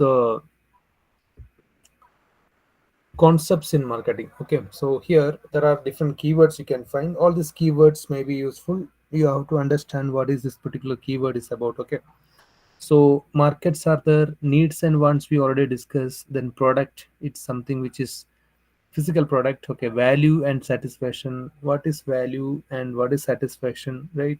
So value is something which is the monetary satisfaction. Okay, monetary level of satisfaction which you are getting out of buying a product. It may be something related to the consciousness, that is price consciousness, value consciousness. Okay, then exchange transactions and relationships. So all these things are little broader concept. Okay, so you have to remember all these concepts. Apart from that, there are a number of other concepts also you need to remember under the marketing concepts. Okay, customer, consumer, all these things we already discussed. Okay, so these are the keywords you should remember under the concept of marketing. Okay, so this concept why we kept here in your textbook, all these elements are kept a very detailed way. So those who really want to have extra reading about all those concepts, you can just maybe refer the textbook. Okay, so you can highlight those keywords. At least whatever we kept in the PPT, you should cover before you go for the examination. That is what I mean, because you may not be able to remember everything. At least the major things, if you are remembering, you will be able to write all the concepts which are associated with that. Okay, so next we are going to discuss about the process of marketing. Okay, that is marketing process. There are 6 steps you need to remember. These things you can by heart. Okay, or else you can remember. Even if you're using little different keywords for explaining this, that is also fine only. uh, at least you should be able to remember what are the steps. Okay, strategy formulation is the first stage. Second, marketing planning. marketing programming, allocating and budgeting, and marketing implementation, monitoring and auditing, and analysis and research. So there are 6 stages you can find here. First one, strategy formulation. So what is strategy formulation? The development of broadcast or broadest marketing. Oh, see, this is just a formulation stage. Long-term impact. Okay, so these keywords you can remember. You are forming the strategy. This is the first stage of marketing process. Second, marketing planning. So development of long-term plans, stronger impact than the short-term programs. Okay, so marketing planning is coming second. Programming, allocating, and budgeting. See, whatever you formulated, whatever you planned, you have to make set of sub programs which are supporting that. Plus, you have to allocate the resources. It can be human resources, financial resources. Okay, then you have to have a proper budget for the marketing plans. That is allocation of plans. Okay, allocation of budget for the plans that you already formulated. Okay, so what is budgeting? Hope all of you might be heard about the keyword called budget. What is budgeting? What is budget? Budget is also a kind of plan, but what is the keyword you should remember for the budget? Price limited. Okay, well, Rasan. A price set that we cannot go beyond that budget. Yeah. Price is set for a certain task, sir. Basically, where if in a company if a budget is given, so we have to see the budget and perform all the tasks inside that budget, using that budget. Sorry. Okay, basic cost and all somebody put here. Okay, so it's about the cost part. Okay, so or else you can say budget is the numerical presentation of your plan. Okay, budget is also a plan, but it's a numerical representation of your resources and plans. Okay, anticipated cost, anticipated income, expected cost, right? All those things will be there. So this is something which is talking more about the numerical side. This is called budget. Okay, so why we discuss that thing here? Yeah. So the programs and budgeting and allocation will be taking place. Okay, then market implementation is the fourth stage. Once you have the income and expenses also there, yes, exactly. So once you have all these programs, plans, budget, and all, you will be implementing it. Okay, that is the fourth stage, market implementation. According to your plans, according to your requirements, resources, everything, you will be implementing it. Then once you implement the marketing, maybe decisions and all, it's not over. It's not stopping there. Okay, monitoring and auditing is the next stage. So you have to monitor whether things are happening according to your plan or not, whether things are fitting to the budget, whatever you prepared or not. So systematic scanning will be there, systematic monitoring will be there. Through that, you will be able to maybe understand, okay, whether you are doing according to the budget or not, according to the plans or not. Okay, so monitoring will be there. Audit is the systematic steps where you will be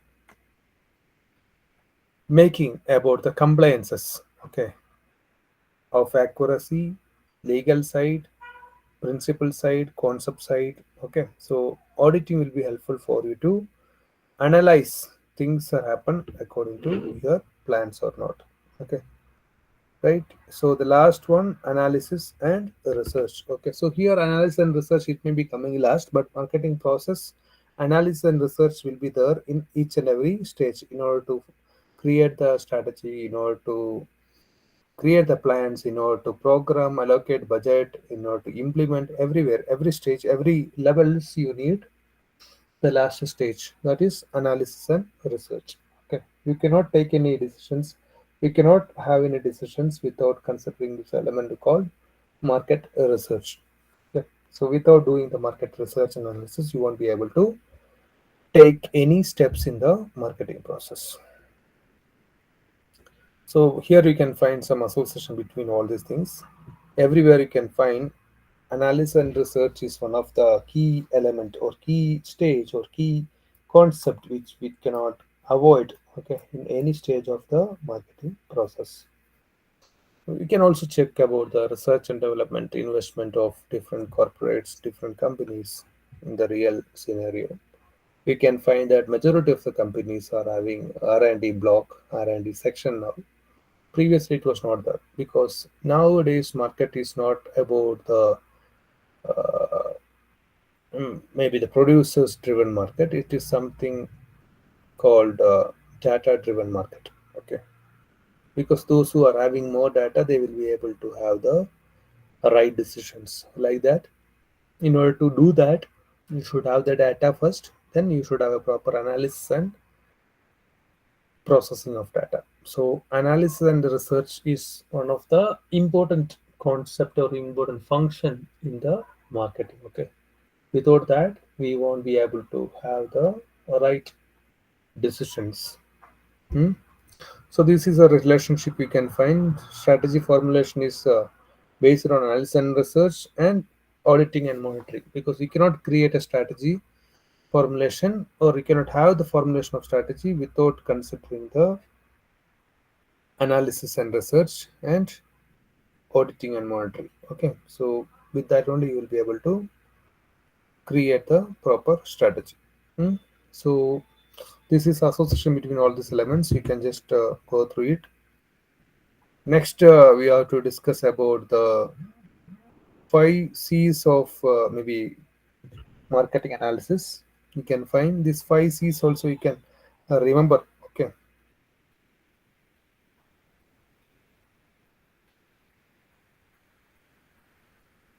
Customers, company, competitors, collaborator, and context.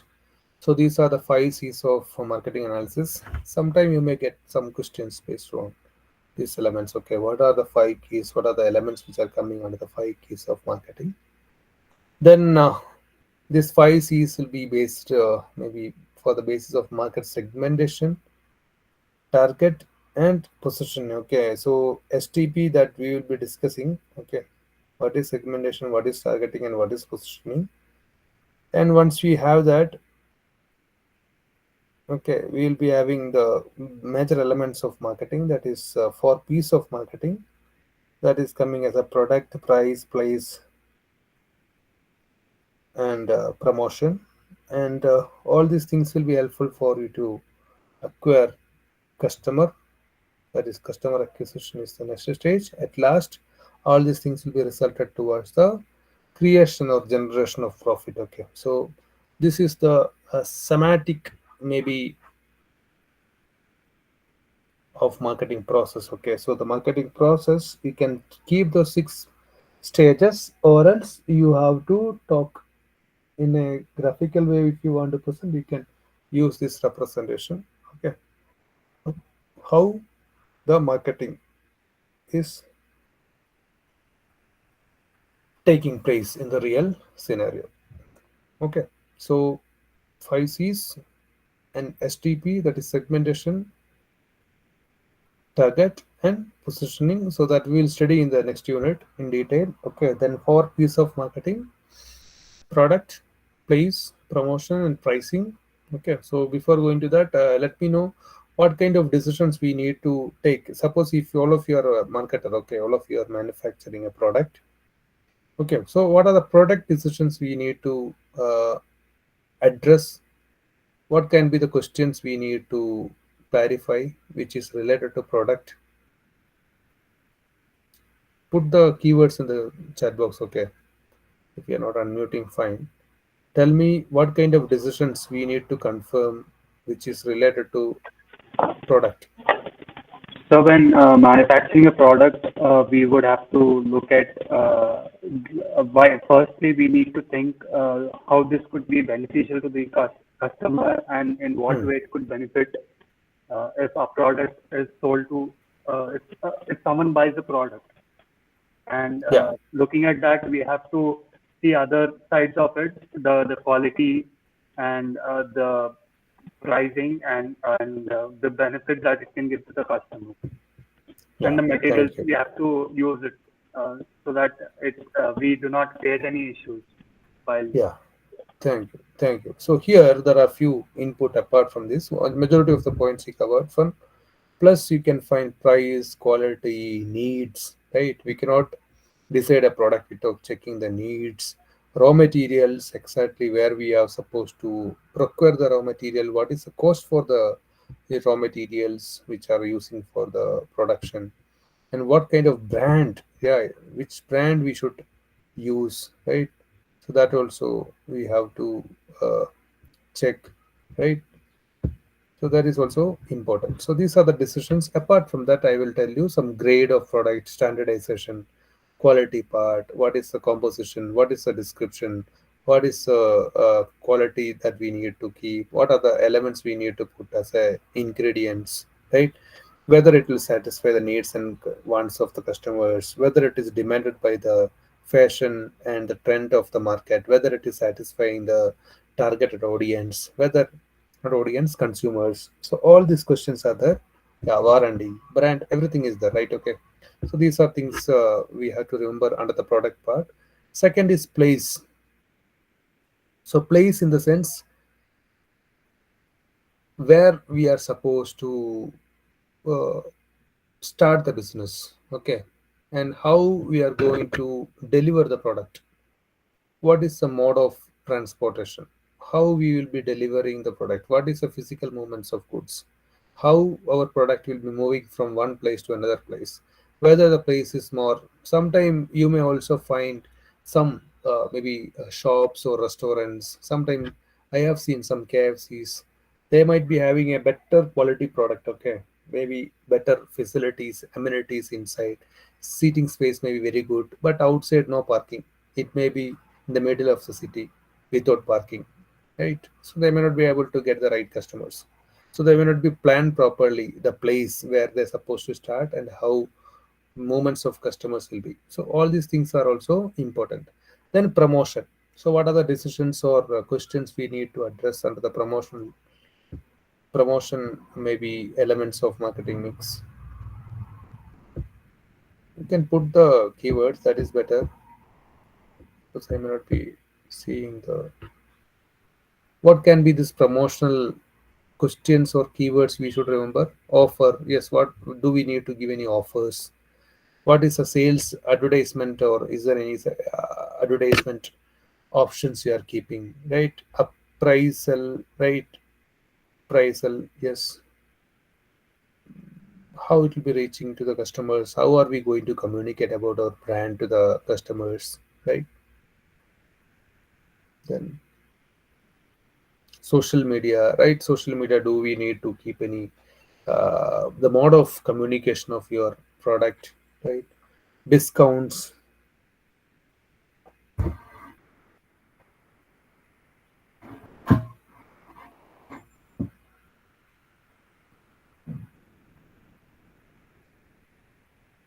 right? Affordability, promotion, right? If it is it like after sales service, anything do we need to keep in order to promote the product,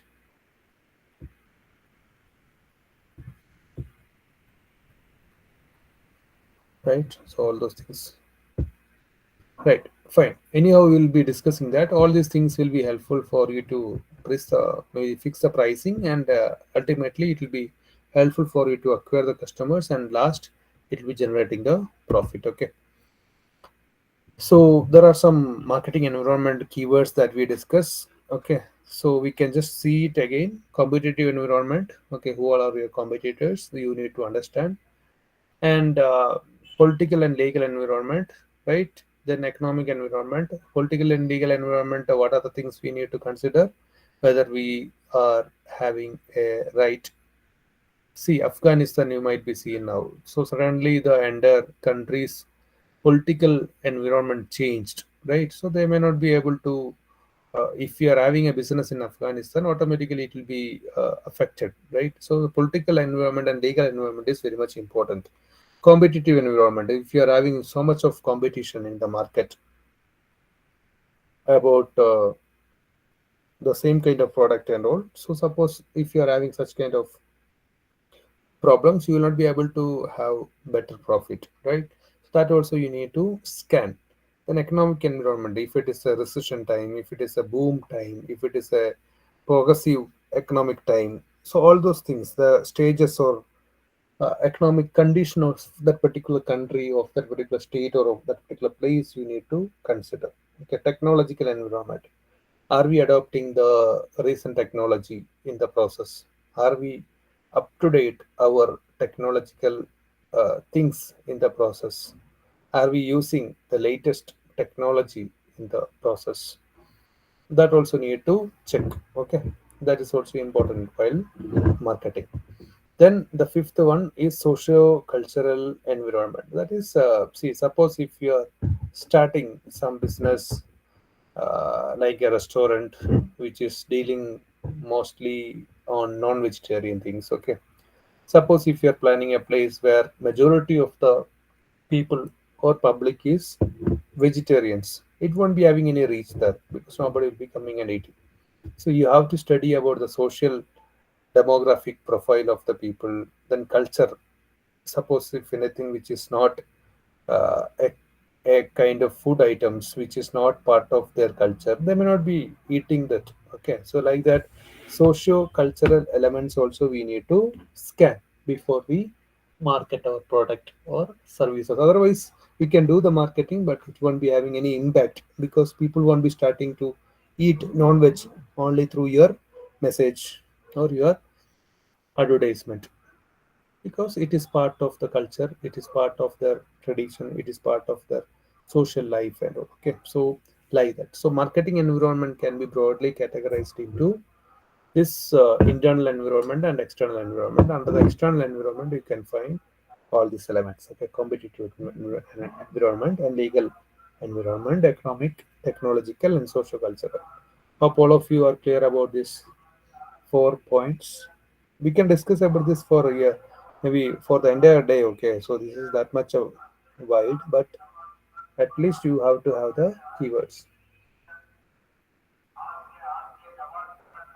Okay, I hope it is clear up to here.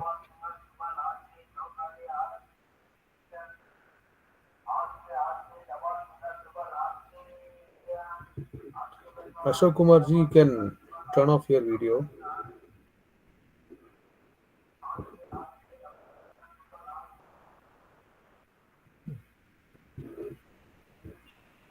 You can turn off. Ashok Kumar ji.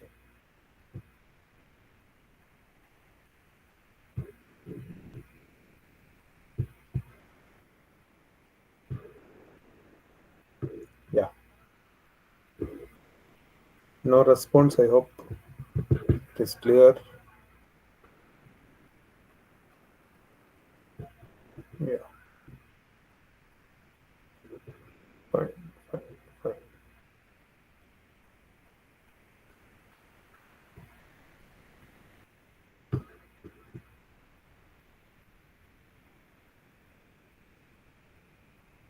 Fine. So these are the marketing environment elements.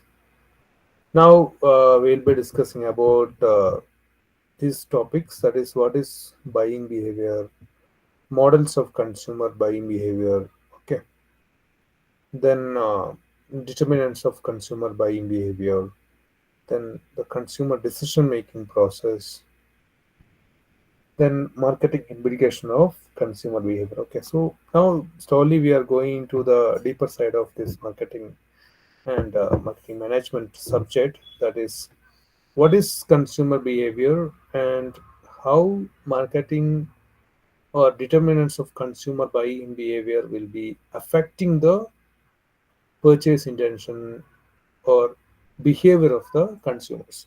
So all of us are consumers. I hope all of you are buying something for your own use, right? So what are the elements that you really consider before you buy a product?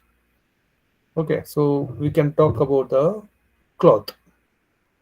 Okay, all of you are buying some clothes, okay, branded cloth or whatever.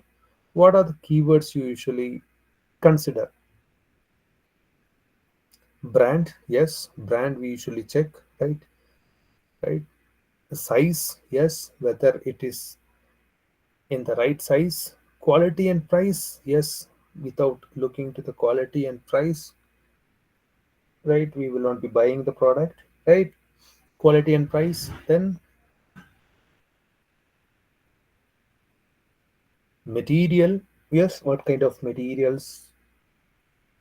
Shop, right, where we are purchasing, right, whether it is a trustable kind of location or not, or the source of the particular product is trustable or not, right? Then history of the brand, that is the past, maybe the review feedback which is available in online, offline, word of mouth, right? All of things we will be checking, right? So can you tell me a trend, right? What is a trend in the market? Can you tell me which is the most influencing factor? We cannot confirm one element, right? So this is the application of marketing, okay? We cannot say that which element is more important for the consumers. In order to study that, we should study about the behavior of the consumer. Then only we will be able to say this is what consumers are looking more. Is it like price, or is it like product quality, or trend, or something else, or warranty, as somebody mentioned, Shamita, right? So anything can be the factor which is highly influencing the behavior of the consumer, okay? So this we can say only after maybe studying about that. Without studying about that, we cannot conclude anything about the behavior of the consumers. This is the application of marketing, okay? Marketing will be helpful for you to study about the behavior of the consumers. That study will be helpful for you to have an inference about the product. Okay, so this is what we are going to discuss now. So what is buyer behavior, we should know. Okay, so consumer buyer is the process through which ultimate buyer makes purchase decisions. Okay, buyer behavior is the process through which the ultimate buyer makes the purchase decision. So all of us discuss about the elements which are deciding the behavior, right?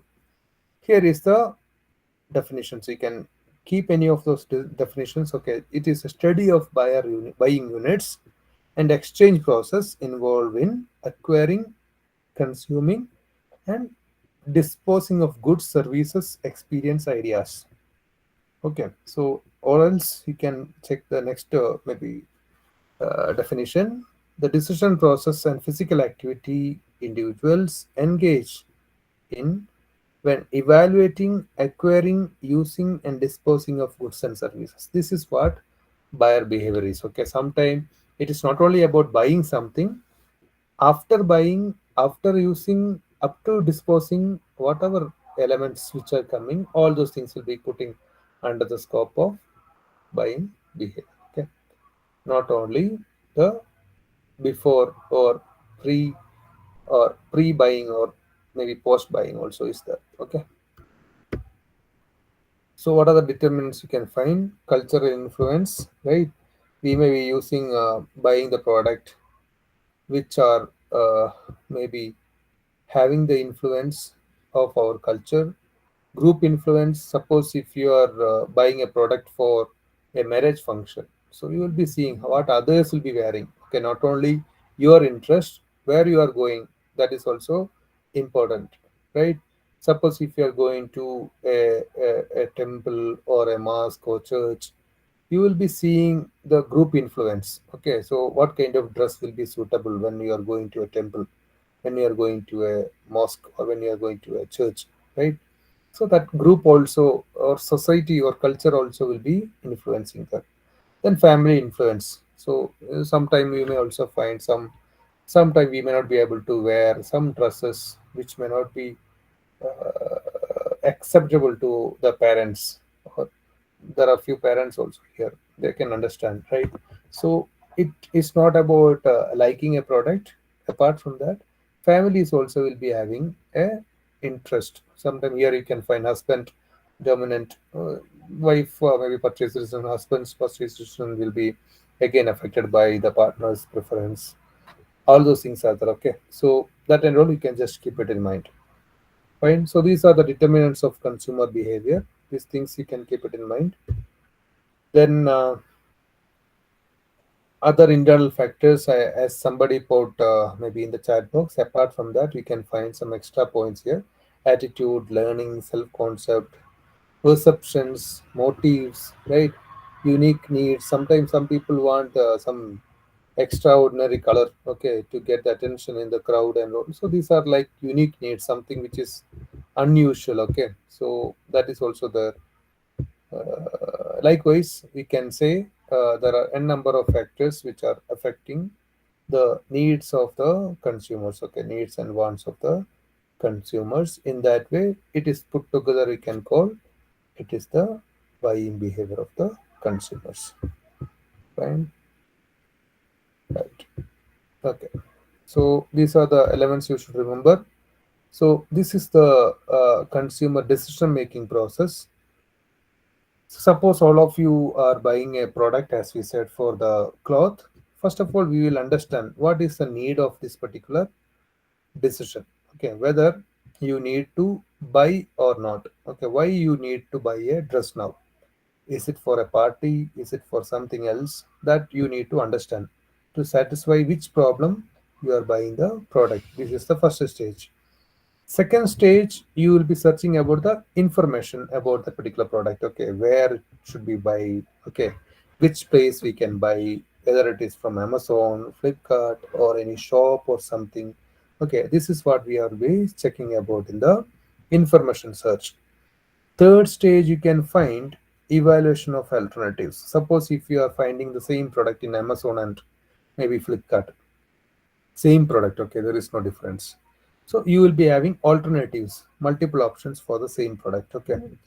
So you have to check what is the feedback or what is the rating in different platforms, okay. What are the comments which are came in Amazon? What are the comments which are there in Flipkart? Is there any bank offer in Flipkart? Is there any difference in quality part? Is there any difference in warranty? All these things. So you have to evaluate the alternatives. So once you confirm that, you will be going to the fourth stage, that is purchase decision and action. Okay, once you purchase, you will be going to the next stage, that is post purchase evaluation. That is, once you purchase a product, you will be having the post purchase evaluation. So what are the things you can keep for the post purchase evaluation? What are the things it is coming to your mind after buying the particular maybe cloth? What can be the elements you can keep under the post purchase evaluation? Use the chat box. Whether the colors is fading or not, right? Whether the quality is lasting for, yeah, service and care. Dheeraj, yes, right. Whether it is fading the color, right? Whether any kind of maybe damages is there. Hope whether it satisfied your expectations, whether you got the right color or not, whichever is shown in the photo. Longevity, okay, value for money, whether it is, yes, whether it is satisfied your maybe wants according to the money you spent, whether it is worth or not, right? All these things will be coming under the post purchase evaluation. Okay, thank you everyone. Fine. So in the initial stage, you can find there are some determinants which are coming interpersonal as well as personal. Personal in the sense which is within ourselves. Interpersonal is something which is outside of our maybe control or outside of the particular consumers side. Okay, so you can find social, cultural, family things will be coming interpersonal, and personal things will be coming under needs, wants, perception, attitude, learning, self-concept, all these things. Okay. So these are the things you need to remember for the consumer decision making process. You understand these things in our own maybe way. All of us are purchasing so many things. All of us are taking a lot of decisions to purchase so many things in our daily life. So what are the basic steps which may be affecting, or what are the basic steps which are coming under the different stages of purchasing decision? Okay. Hope all of you are clear about these 5 stages, right? Problem, understanding information. It's about the platform and all. Once we get the platform, alternative options will be there for the same product or same purchase. Then purchase decisions and actions, and last post purchase evaluation. Hope it is clear. Once you confirm, all of you, yeah. Others, there are 76 people who are there in the platform. I can hardly find few fractional numbers in the chat box. All of you can use the chat box. Kindly confirm your understanding.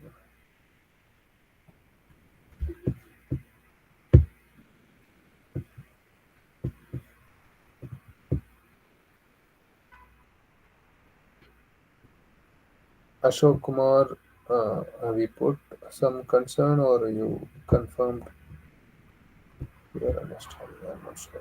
Okay. Okay, so that's it for today. Okay, we will see in the coming week, and we'll be going little fast. We may not be getting this much time for discussing all points. Okay, we may be checking few points and we'll be discussing few points wherever you got doubts. We'll be clarifying those things whenever you need. We'll be discussing again. So thank you again. Thank you all. We'll see you in the next class. Thank you, sir. Thank you, sir. Thank you, sir. Thank you, sir. Thank you, sir. Thank you.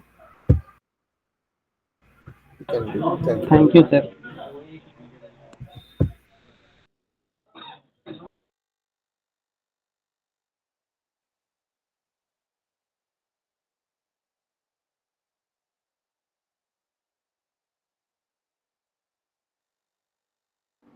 Thank you, sir.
Today's class is over.